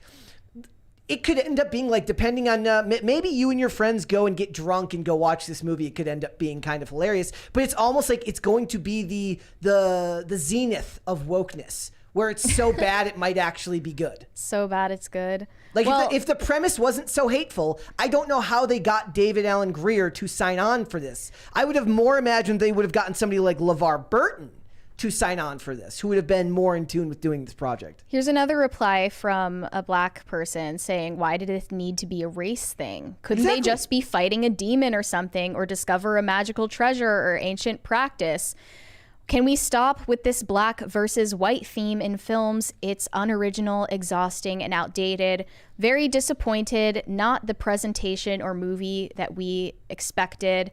Another said that this movie has an uphill battle just based on the ignorance in the literal sense of the target audience, because most people haven't heard of the magical Negro trope in American fiction. Even if they've seen it in movies. Look, it's an inside joke with the people who made it, really. Also, guys, I recommend, since none of us are going to go see this movie, we might end up having to see it to review it, but I recommend going and watching the Key and Peele skit about this very thing.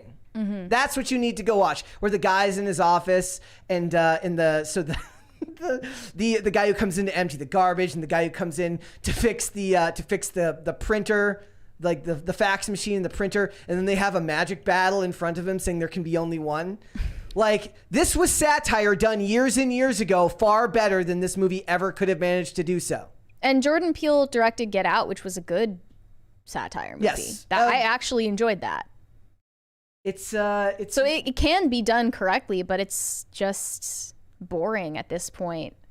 And if this is made for a black audience, clearly they don't like the premise either. And how are you going to make your money back? I looked for a budget on this film. There's no budget released for it. Granted, it's not coming out for a while. No budget released on it. One thing that I did think was funny. So as you know, I'm an IMDb connoisseur, right? I troll every IMDb page of everything that I watch to get as much information as I can. And one of the things that you end up seeing on there, they have a section just for like, what's the term? Like keywords. So like genre, subgenre. So like on Madam Web, the subgenre lists it as action, adventure, superheroes. Mm-hmm. For this movie, the keyword is just racist. Really? Yes. There was nothing else? It just said racist. Yeah, they were saying, like, I thought this was going to be like Hogwarts for black people, but it was actually just another, movie full of racial politics baggage that is too concerned with the real world to immerse you into a fantasy one. The concept itself is self-consciousness turned outward. Meaning like it's when somebody, like most likely whoever, the guy who wrote this movie, Kobe Libby, wrote and directed it, like these are his internal feelings that he's had towards white people, that he feels he has to do this type of thing to placate them. And he's Despite the fact that one of his parents is white. Yes, I didn't know that. So like that he wrote this because I think that they always say like writing reveals more about the writer than it does about the subject matter. I think this might be a perfect case for something like this. It's just crazy that many people would sign on. Like there's got to be a certain level of self-hatred to sign on to do a movie like this. If you're a white person that's going to be in a movie, maybe they just didn't read the whole script. I'm imagining that they did. White guilt will play into it, and there are going to be a lot of white people that reflexively applaud a movie like this just because it attacks white people. Yeah. But also, you might have to hate yourself to be a black person in this movie too, because why would you think yourself incapable of playing a role that isn't bogged down with politics about race? It's just an insult to everyone involved and everyone watching. Well, this is where the business element of Hollywood comes in. Most of them, they're not going to care. They're just looking for their next job. They're like, the subject matter probably doesn't even resonate with a lot of them all that much. They just want to get their next job and work. They want to be able to work consistently. The hard part will be when they have to go out on the interview circuit, if they don't buy into this and having to do interviews where they have to talk about, oh yeah, the moment I read this script, I knew it was for me. It's going to be like the Greta Gerwig interview where they ask her, how is Barbie a feminist movie? And then like, how is this movie anti-racist? Spends like 3 minutes straight stumbling over her own words. So let's think about it. Who are we going to get? What I want to figure out now, who is going to be who are we going to get cameos from? So here's my guess. Ta-Nehisi Coates. Wouldn't they be in the trailer? No, I think the cameos will come in the film. Sean King. We'll get a cameo from Sean King. Oh, no. Then we'll get one from Rachel Dolezal? Ibram X. Kendi, Rachel Dolezal. All of the great Farrakhan will show up in this movie, and it will be awful. Yeah. It's going to be awful. Heel versus Babyface tweeted about this, saying the hilarity of something as racist as this is if you complain about it and you're white, they'll proceed to play the gotcha white tears card to do nothing more than cover for their filthy racism. This is racism, not reverse racism or stupid terms like this. Just pure, seated in hatred racism. I hope the movie burns to the ground on release. But I think it seems like you're rooting for them.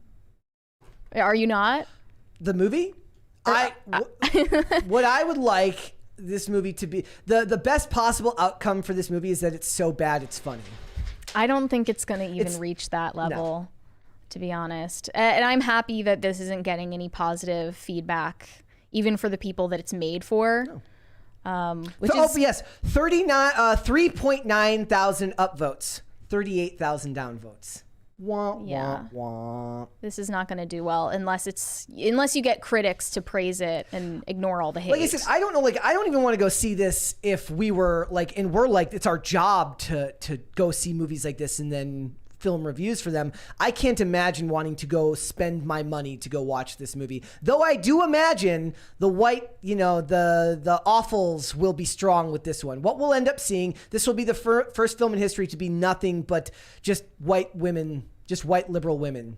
The whole theater, white liberal It will women be. cheering it on. Yes, and their cucked husbands. Yep.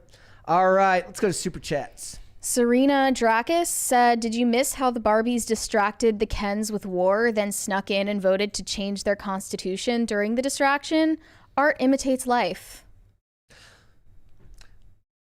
I didn't notice. It's been so long since I've seen it. I kind of blocked it out. Yep. Bucky Ducky said, this show is going to put you in an early grave. Mary, you're a ghost. You already got the early grave. Brett, be careful to not join her. You're the top G. Would I laugh at that because people have actually said that to us, that doing this, like when Mary's been out of town on vacation or something like that, and people will fill in for more than one day in a row.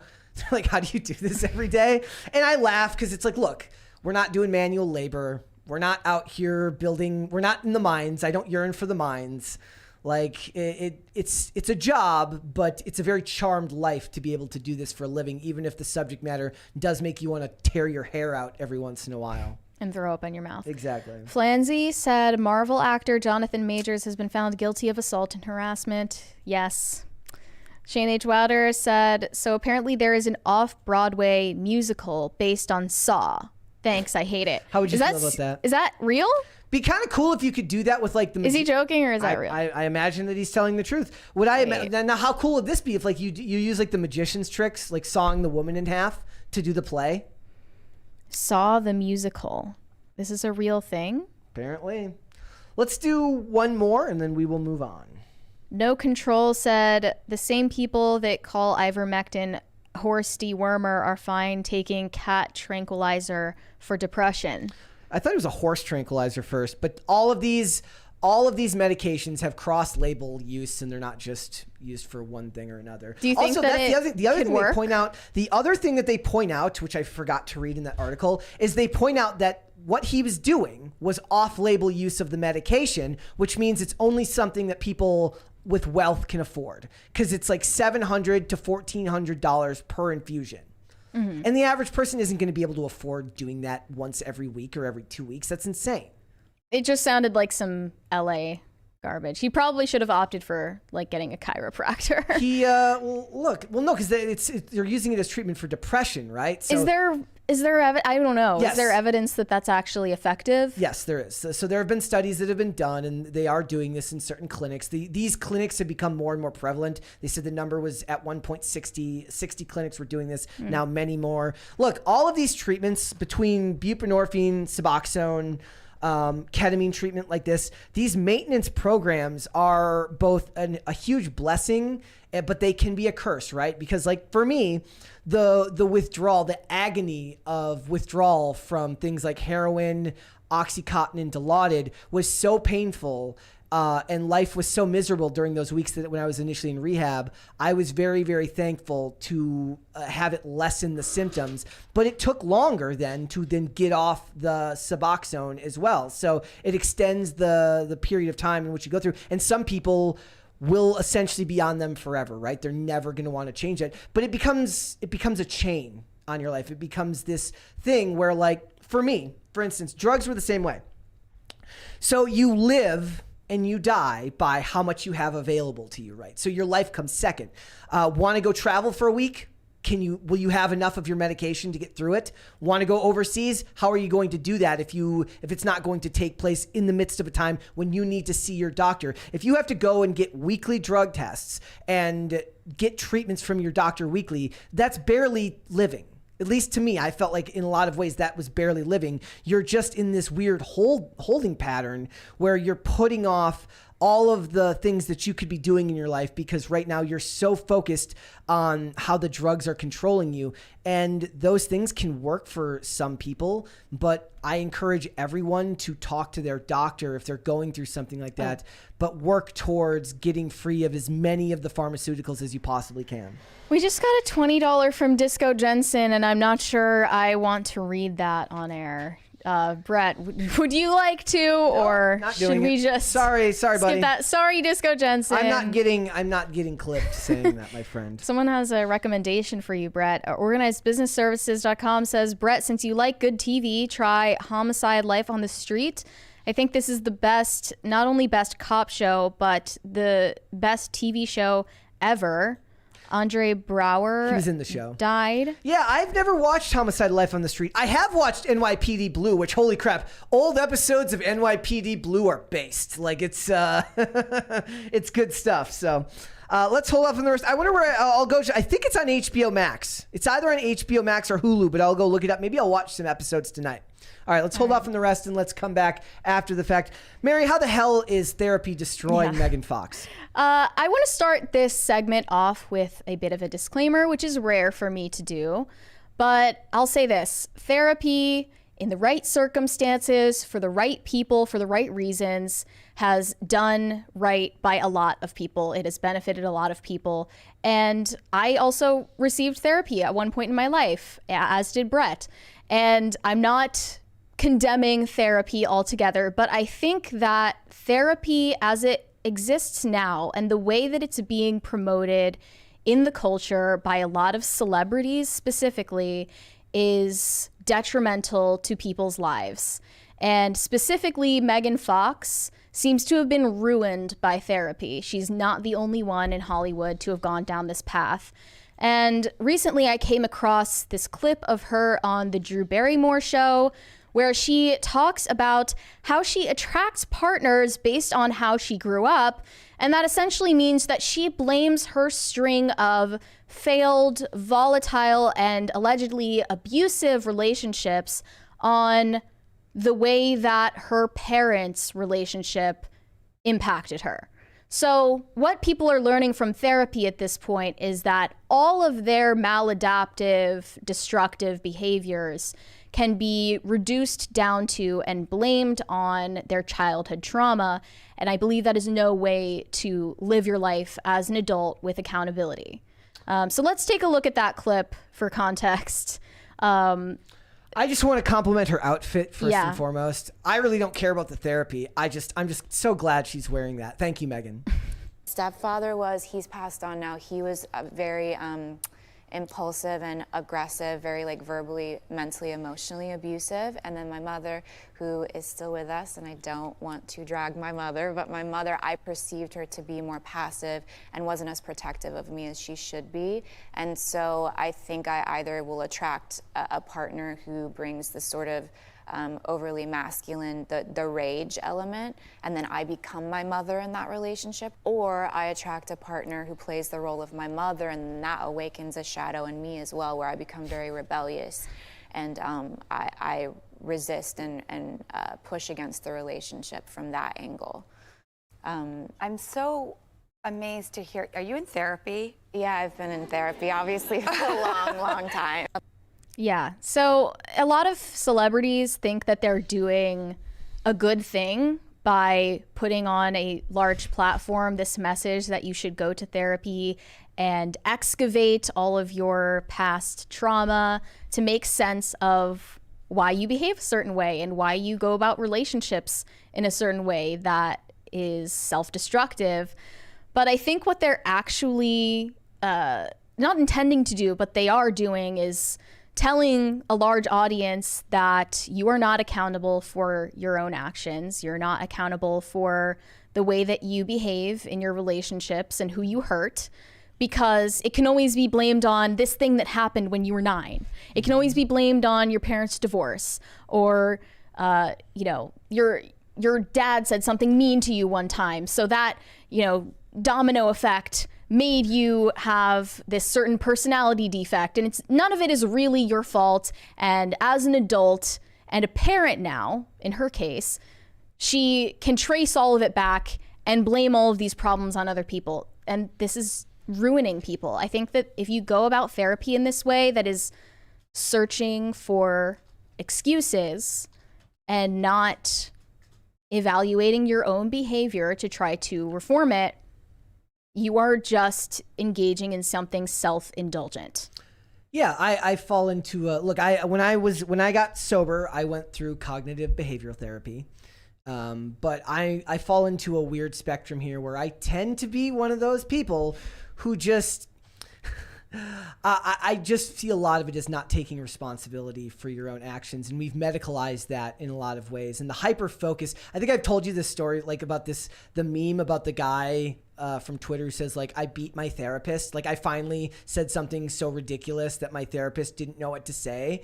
And there's this cultural fascination with therapy and what it means for Western society now that I find to be a sort of false. It's not the road that you go down to actually getting help, at least not in the way that by talking about it so openly with the rest of the world. It's also, that's very Hollywood to be so open about being in therapy, because they always talk about how everyone in Hollywood is in therapy.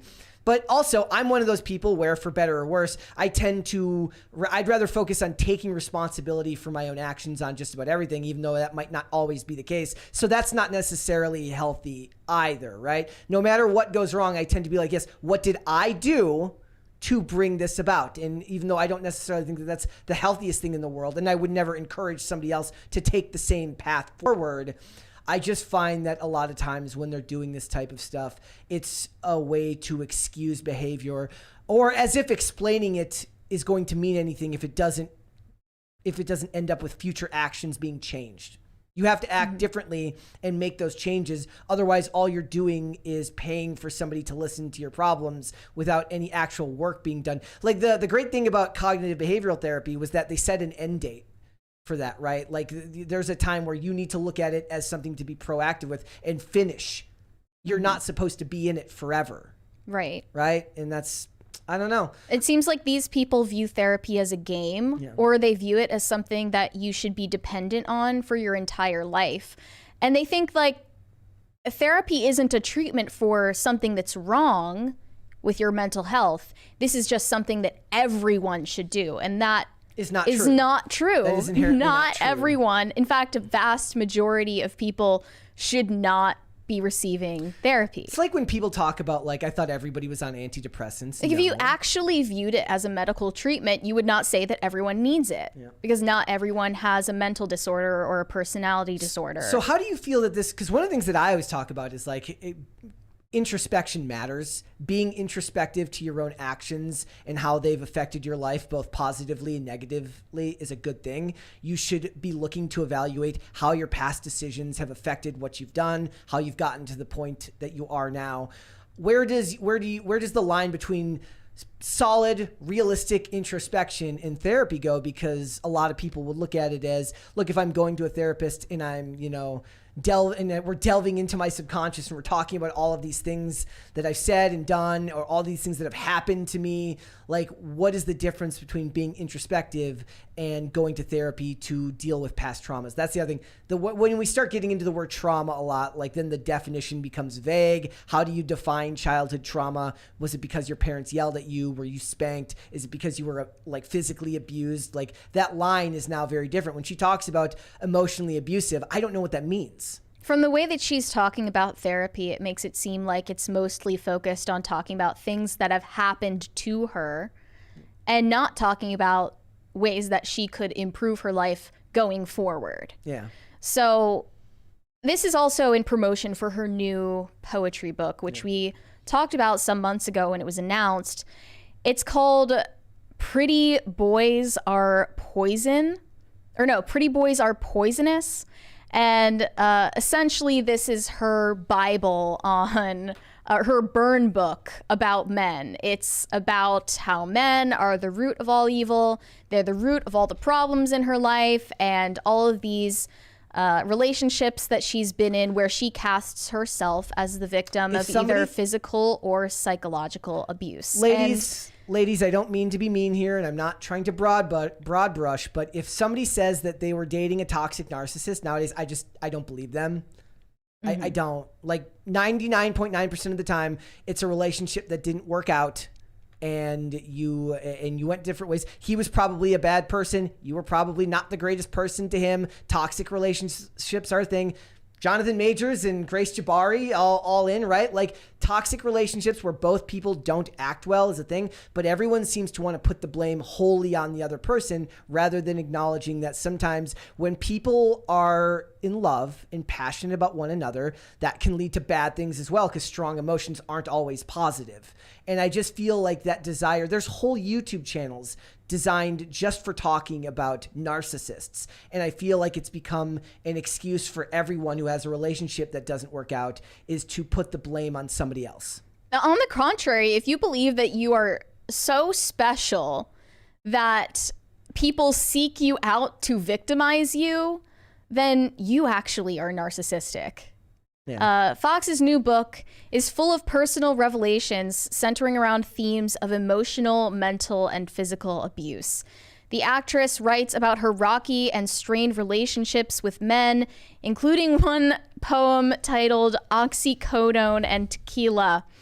She says, "I just think it was something inside me that had to come out because it was going to make me sick.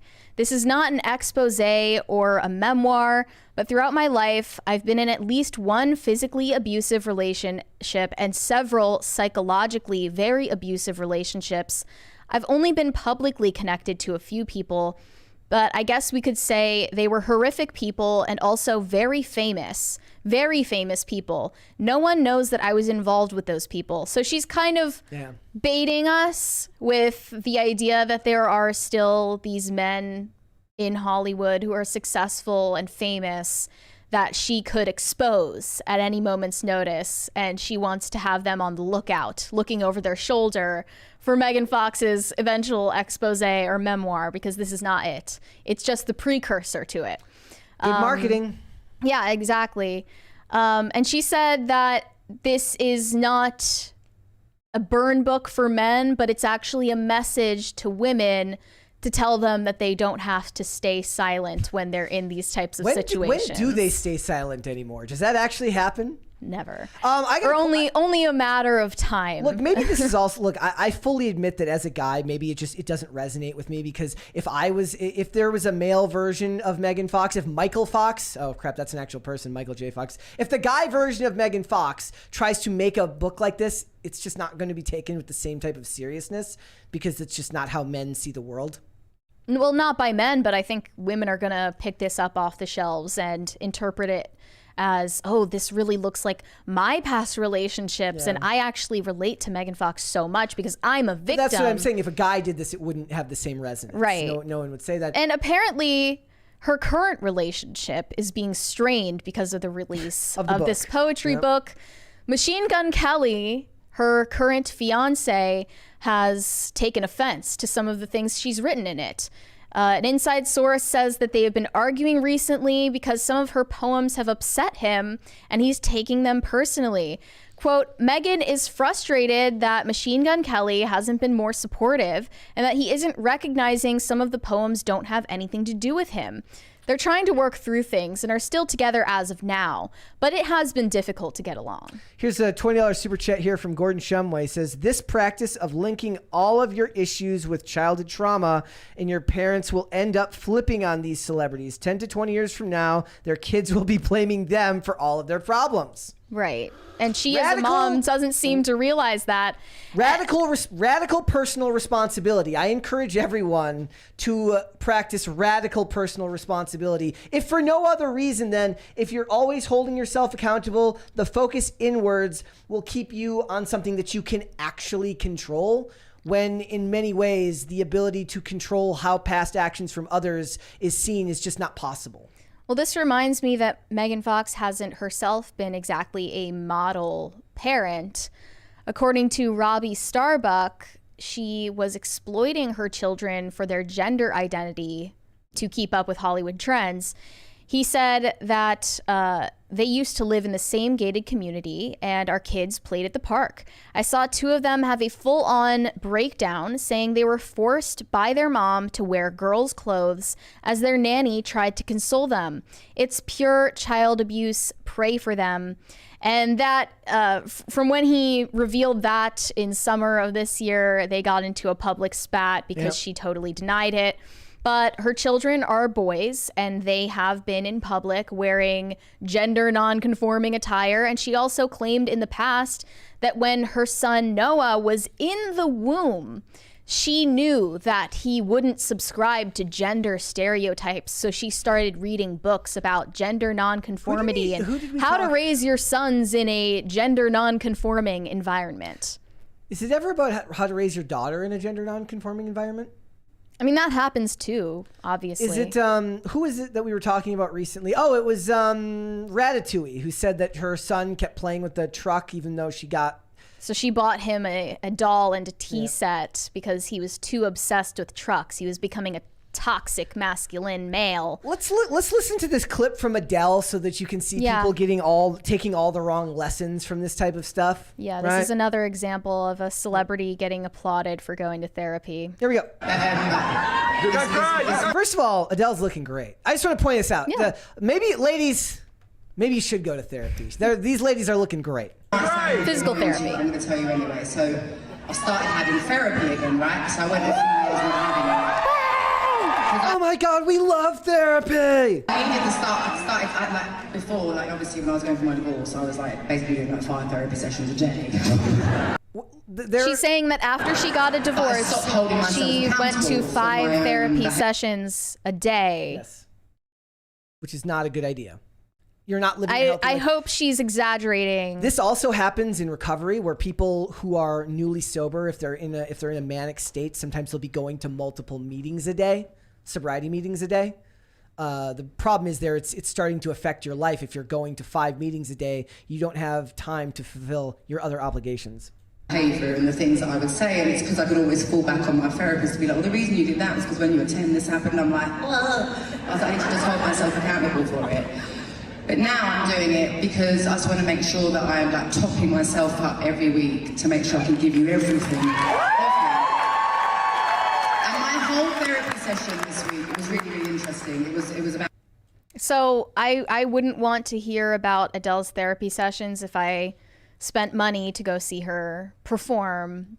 That wouldn't make me applaud in response. But anyway, she's openly admitting that she used therapy to fall back on excuses for her behavior based on her upbringing. Do you think part of this is the and they're lack still of, clapping. You've said before that you think that this is for a lot of people that it's confessional without a religious aspect. It's secular confessionalism.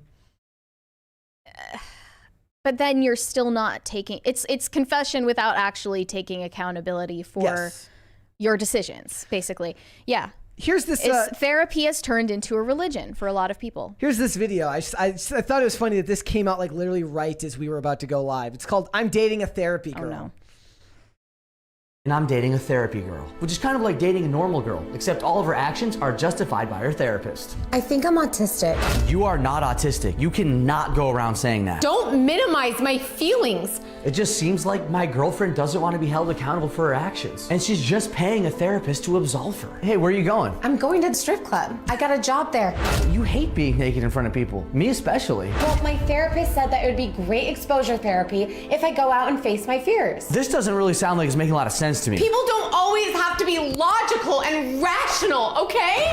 Ugh. No matter what she does, if I say anything, I'm a problematic harm causer. I want to see other people. What? Well, it's controlling and possessive for you to demand exclusivity in our relationship. I love you so much. I don't want you to be with anyone else.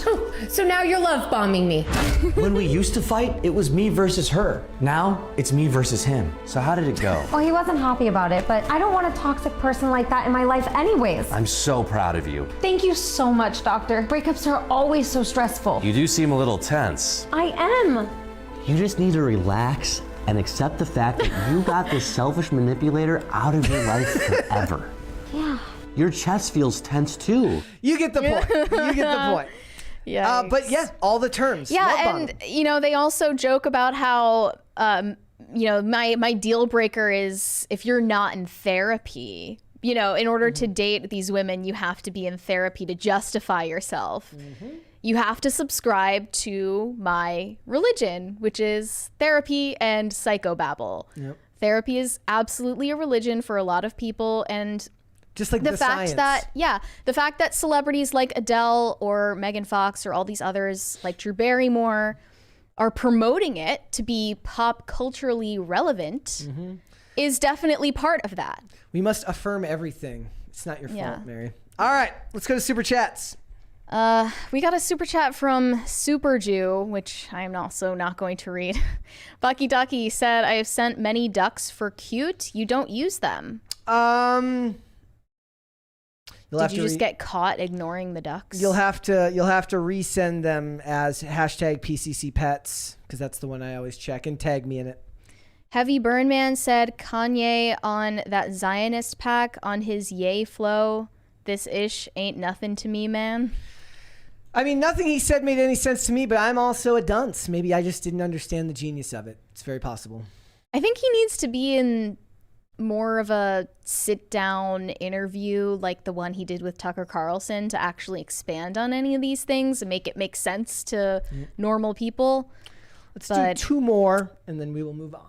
Carnell said, yay rants make crisis parties sound like lullabies. A little bit. And did we get the one up there about the Dylan Mulvaney one from organizedbusinessservices.com? I don't see that here. It says, Dylan Mulvaney, my sperm count just went down. Oh, I didn't see that at all.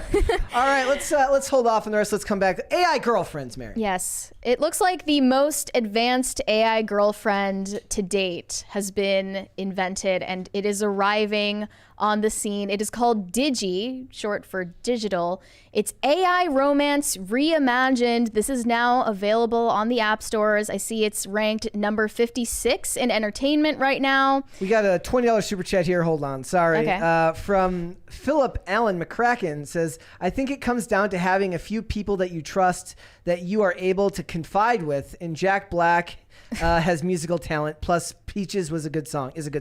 There you go. I didn't care for it, but you do you. So the inventor of Digi, the AI companionship bot, made a thread showcasing all of its features, and they've decided that this is the most advanced that an AI girlfriend has gotten up until now. So they say that this is an avatar that avoids the uncanny valley effect. I don't understand. I mean, it's because it doesn't even try to look human. Well, let's look at the trailer, I guess, the teaser video that they put up. Can't believe there's trailers for AI girlfriends. Yeah. Oh, it can have any personality you want. All right, here we go. Dress it up however you want. Here we go. It's definitely made by men. Yeah. It was so nice talking to you today. Honestly, I've never met anyone like you. The world is harsh, except you. It was so... Yeah, so you can change her voice. They say to make a unique style that eliminates the uncanny valley while also feeling real, human, and sexy. This has never been done before with Disney or Pixar characters, so we're very excited we could make it work with the first time in history. On its voice, it was clear from testing how important voice is, but since our message counts are so high, apps like us can't afford any existing solutions, so we rolled our own audio model. Listen to how good this is while there's still low-hanging fruit. Do you have the audio sample from that thread? Yes. There. Let me pull it up here. From this, is it in the same thread there, or is it in yes. Okay, is it down farther? Yeah. Okay. The pink video. Okay. This one right here. Mm-hmm. All right, hold on.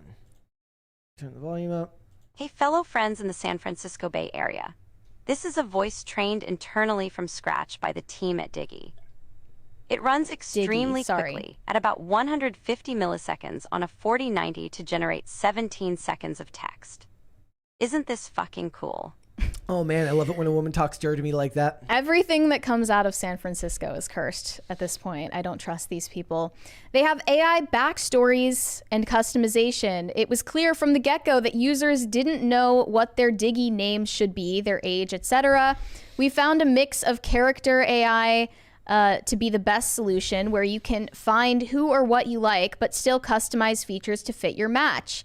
Hair, skin, lips, eyes, eyebrows, etc. are all customizable, and we'll be adding more hairstyles, face shapes, etc. very soon. They also featured relationship progression, so you can get closer with your AI girlfriend. So what you're telling me is like there's going to be a time when she's like, when she says, "Not tonight, I have a headache." We instead have a progression system where you start as friends and you gain more intimate dialogue as you progress. The initial goal was to build an AI girlfriend 10 times better than Replica, and we've succeeded. Now, how we take this app in experience and make it almost identical to the video trailer, lip syncing is coming soon, but there's a bigger problem with AI animation. How should the character move if you don't know what they're going to say? This is done by hand in games, but it's an unsolved problem in AI animation. There's no ground to work off of here. So clearly this is not a finished product. They're saying this is just a prototype for what is to come, but you still are able to download it on the App Store. So is her last name Tall? Is it like Digital? Wait, what? Diggy. Her name's Diggy, right? Like, does this mean that you have to like eventually meet the AI parents?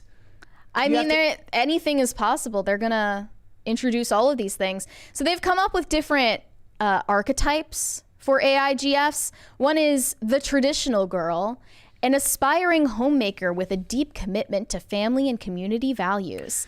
They have Tamagotchi. The gamer, a bona fide nerd who enjoys geeking out on video games, anime, and software development. They also have the raver, a vibrant and passionate raver known for her love of EDM music and her talent for creating immersive dance experiences.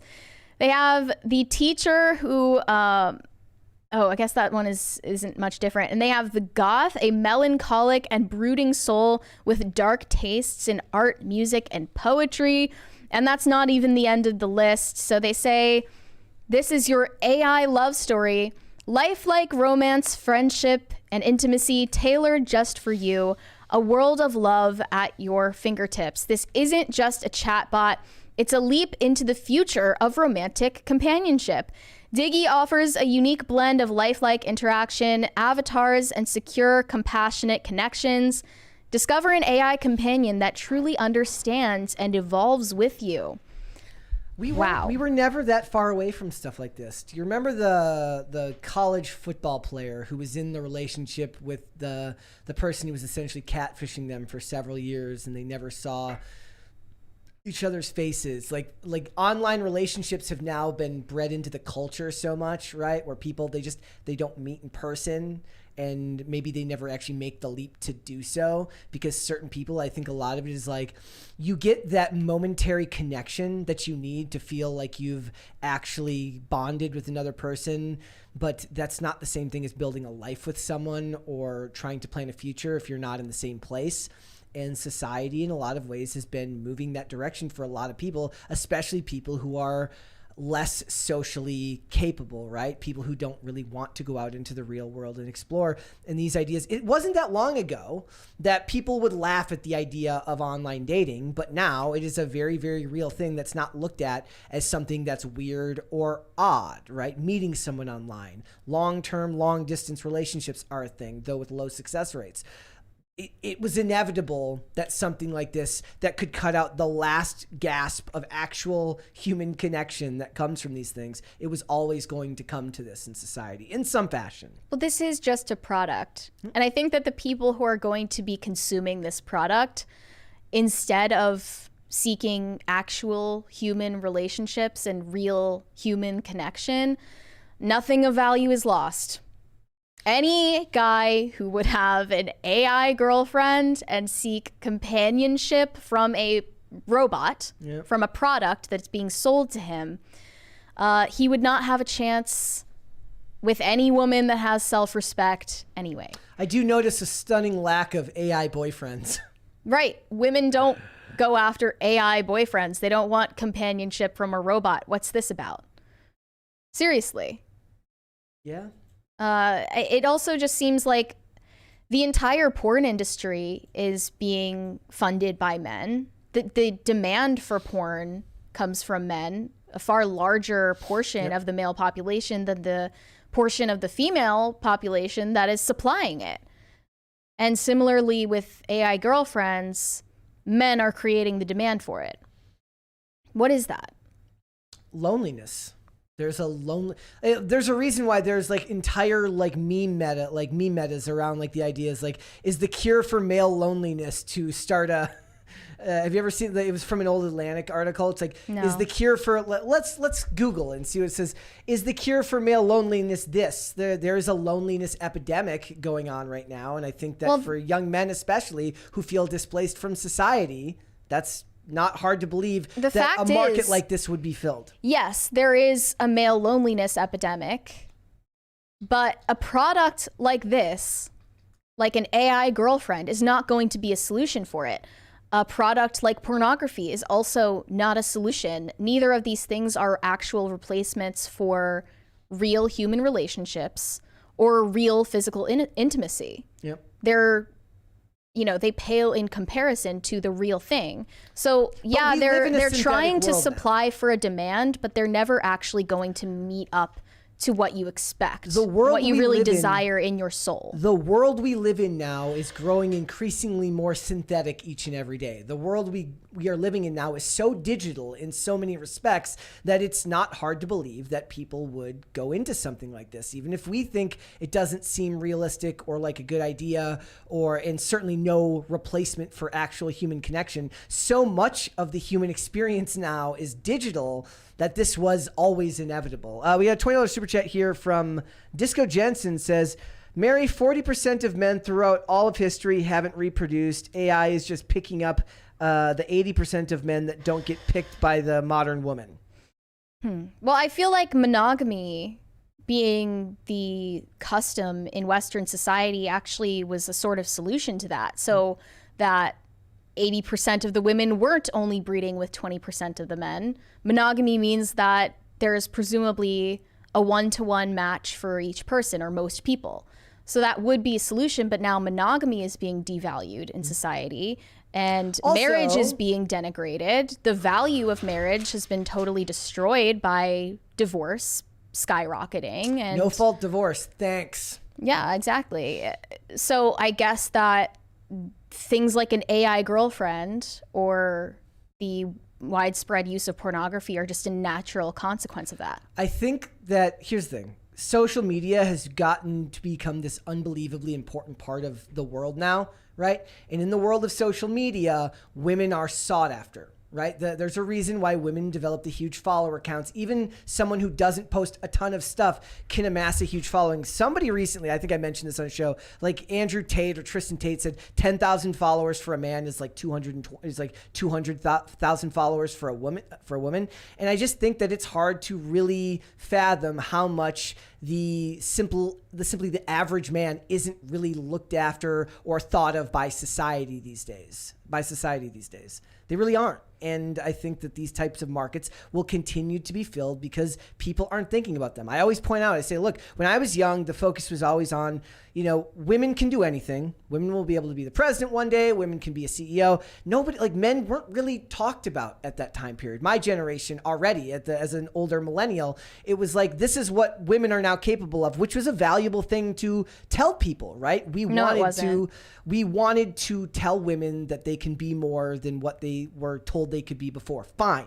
But that's not a valuable message. They saw it as valuable. How about that? They saw it as valuable. So it was pushed by society. Nobody told men what to do with themselves as society changes, as society changed, as the relationship between men and women changed, as the goals of women in society changed. Men were not told how to deal with that.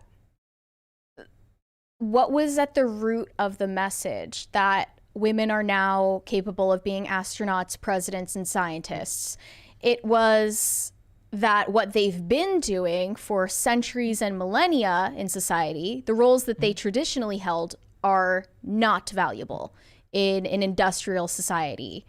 And that is why that message was propagated. It really was devaluing both men and women's roles when they did that. So that was not something that ever should have been foisted upon men and women. It was also the economic reality. It was also the economic reality that we were no longer living in a society where one person could make enough money to support a family. That was already in motion at that time. We were moving towards a society where everyone had to work. So that being part of it, all of the attention was given to how women now have this new path forward and should embrace it. That's what they said.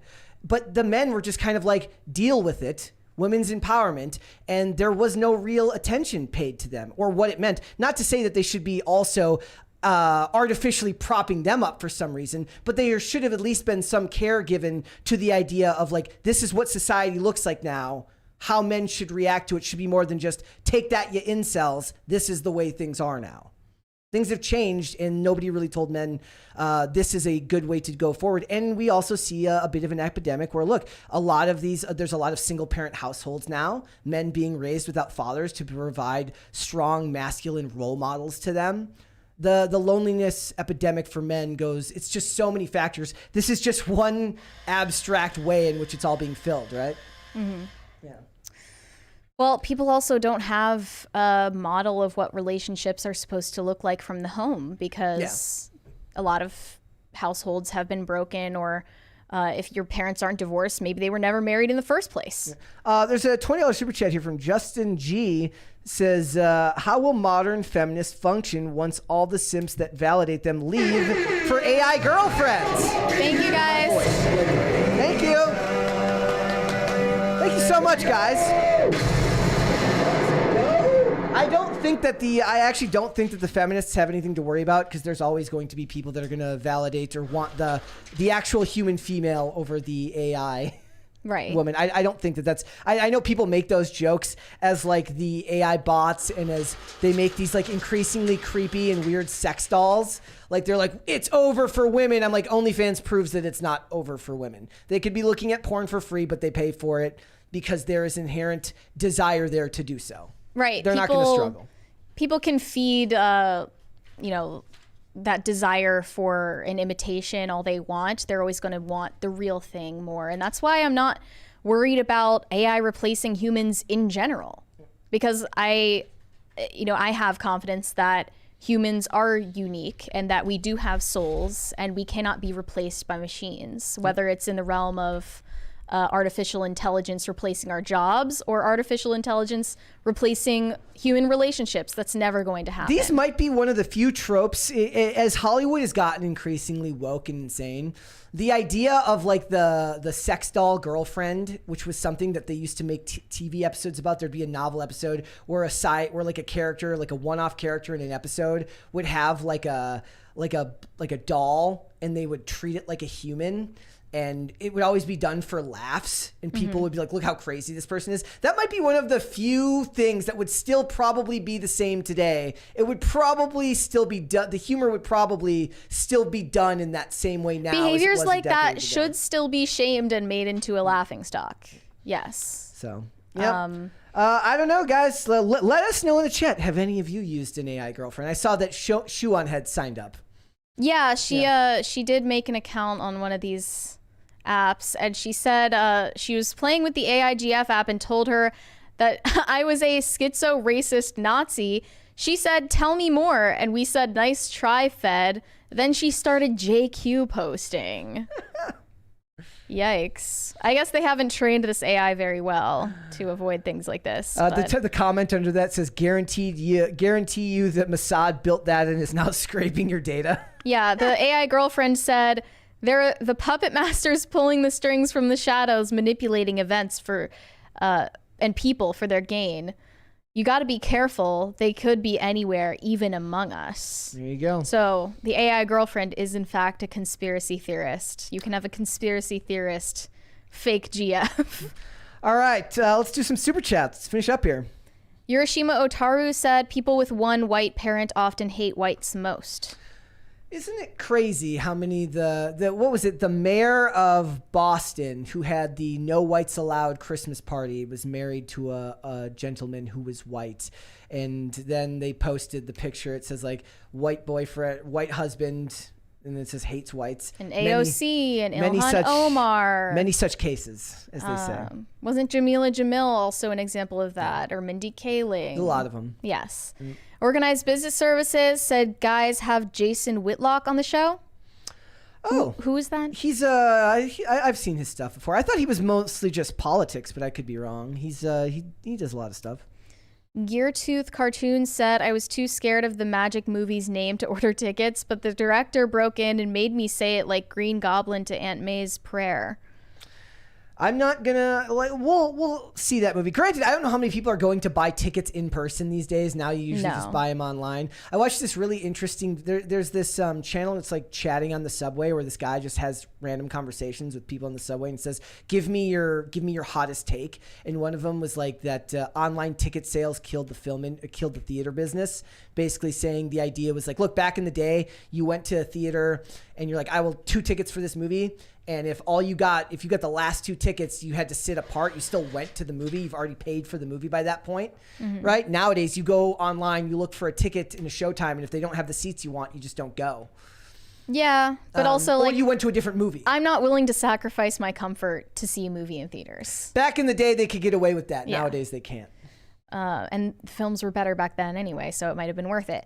Shane H. Wilder said, I cringe when I hear people cheer for therapy. I never got cheered for when I go to reconciliation. Yeah, I guess it seems like one of those things that's supposed to be personal, right? Doesn't the act of externalizing what you're going through actually play a role in changing whether it's actually working or not? I think it's cheapening vulnerability to broadcast it to millions of people. Yeah. Like, vulnerability is supposed to be in interpersonal relationships, not on Instagram. Adolf the Red-Nosed Reinderp said, digital women are only half as fake as real ones. He's also up here in the comments saying he's mostly political, so PCC. I don't know if was the stuff we talked about today. What? He was saying because about Jason Whitlock. I said I think he's mostly political. He says mostly political. So PCC. He was taking a jab at us, saying we cover too much politics. I, for one, would love to talk about the. That's funny because like whenever there is a conversation about actual politics happening around me, I'm totally clueless as to what's going on and have zero input. Like on IRL, they're actually talking straight politics, and I have no idea. I, for one, would love to talk about the fiscal policies of Vivek Ramaswamy and Ron DeSantis, and ask why Ron DeSantis didn't go to Turning Point USA's thing this weekend. Why weren't you there, Ron? Organized Business Services said, I feel sorry for Mary's dating pool today versus AIGFs. Nah. The dating pool being women or men? What do you mean? Okay, I don't want to read this username, but he said modern women are so fun to be around that many guys would rather talk to a phone and interact with their hands. Good job, ladies. I've known many pleasant, beautiful, and intelligent women, and I think that they are very enjoyable to be around. So. The other thing about that is this actually comes back to what we were talking about earlier about just how much of this is engineered by the internet, right? Like, if you're watching 8 hours of whatever a week, of course you're going to think women are insufferable. Consuming nothing. Yes, and I'm not saying that both genders don't have their problems, right, or don't have their own issues. But if you're consuming passive digital content about dating 8 hours a week, you're being fed specific narratives from both sides. Not just from one side, but from both sides that may be feeding into your perspective on how things are looking in the real world. It's worth trying to maybe cut the cord on that for a little bit and seeing how things change. Now, I could be completely wrong, but it feels like the reason that people say that the manosphere is feminism for men isn't because the manosphere as a political movement has had nearly the same reach or the same level of destruction on society and on relationships. I mean, it hasn't even existed for long enough to do that. Yeah, they're saying that the manosphere is feminism for men because the manosphere makes men hate women and feminism makes women hate men. Yes. And all of their responses, but the men do all this shit that I hate. But the women do all this shit that I hate. Get over yourselves.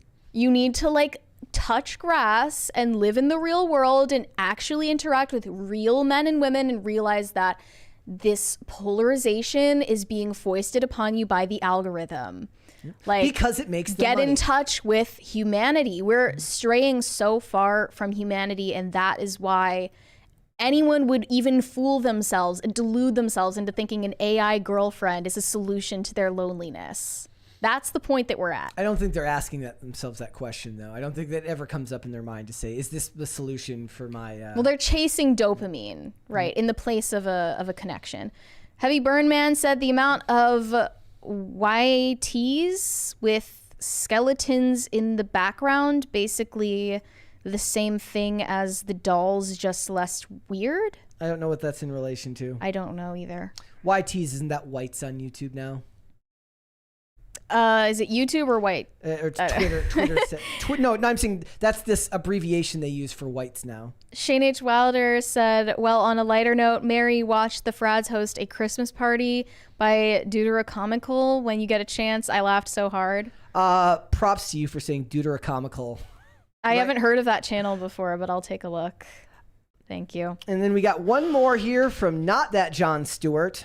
He said, hostage party, let's go. And we are close to a third crisis party, you guys. We could actually have that happen today if that was to come to pass. Very, very pretty, like halfway there. Very glad that we didn't have a power outage today. I know, right? So it'd be cool if we got the third crisis party, but I don't know if that's going to happen. All right, guys. Before we go, unless there is actually a hostage party that's about to happen, but before we go, would you hit the like button on this video and subscribe to Pop Culture Crisis if you haven't subscribed here already? Share this episode as well as all the other segments with your friends. Get more people to come in here and join in on the conversation. I hope my stuttering wasn't too bad today. It's the 2 weeks into caffeine withdrawal or to sugar withdrawal. Yeah. You still have plenty of caffeine. I mean, look at that monster, right? 0 sugar. But it's got a ton of caffeine in it. I don't know. If it does, it doesn't do anything. Well, that just means that you're desensitized to it. 0 sugar, it says. So I don't know how much caffeine is in there. Yeah. Well, Mary, anyway, where can they find you? You can send me validation on Instagram at Mary Archived, or you can send me hate on Twitter. That is also Mary Archived. Perfect. All right, guys, if you'd like to follow me at Brett Dasovic on both Twix and on Instagram. Instagram for skating and memes. Twitter for lukewarm takes on Hollywood and updates as they come in from other sites. So go ahead and follow me there. Pop Culture Crisis is here 5 days a week, guys, Monday through Friday, 3 p.m. Eastern Standard Time, noon Pacific. I do want to give you guys a heads up that after this week, we will be off until the start of the year. Taking time for friends and family is important for the holidays and stuff like that. We are going to be trying to put out some content during that period. We're looking to make some pop culture conspiracy videos that will be coming out the week between Christmas and New Year's. And I'm also going to fill in that week. I will be doing a review for the next episode of Reacher when it comes out. So stay tuned for that content. But 5 days a week, Monday through Friday, 3 p.m. Eastern Standard Time, Amazon Music, Apple Podcasts, Pandora, and Spotify if you'd like to listen rather than watch. One more on here from DCNC. What's up, DCNC? Says, Evil Dead the Musical is on tour right now, featuring a splatter zone from front row fans to get covered in gore. Sounds rad. Sounds kind of cool if you're into it.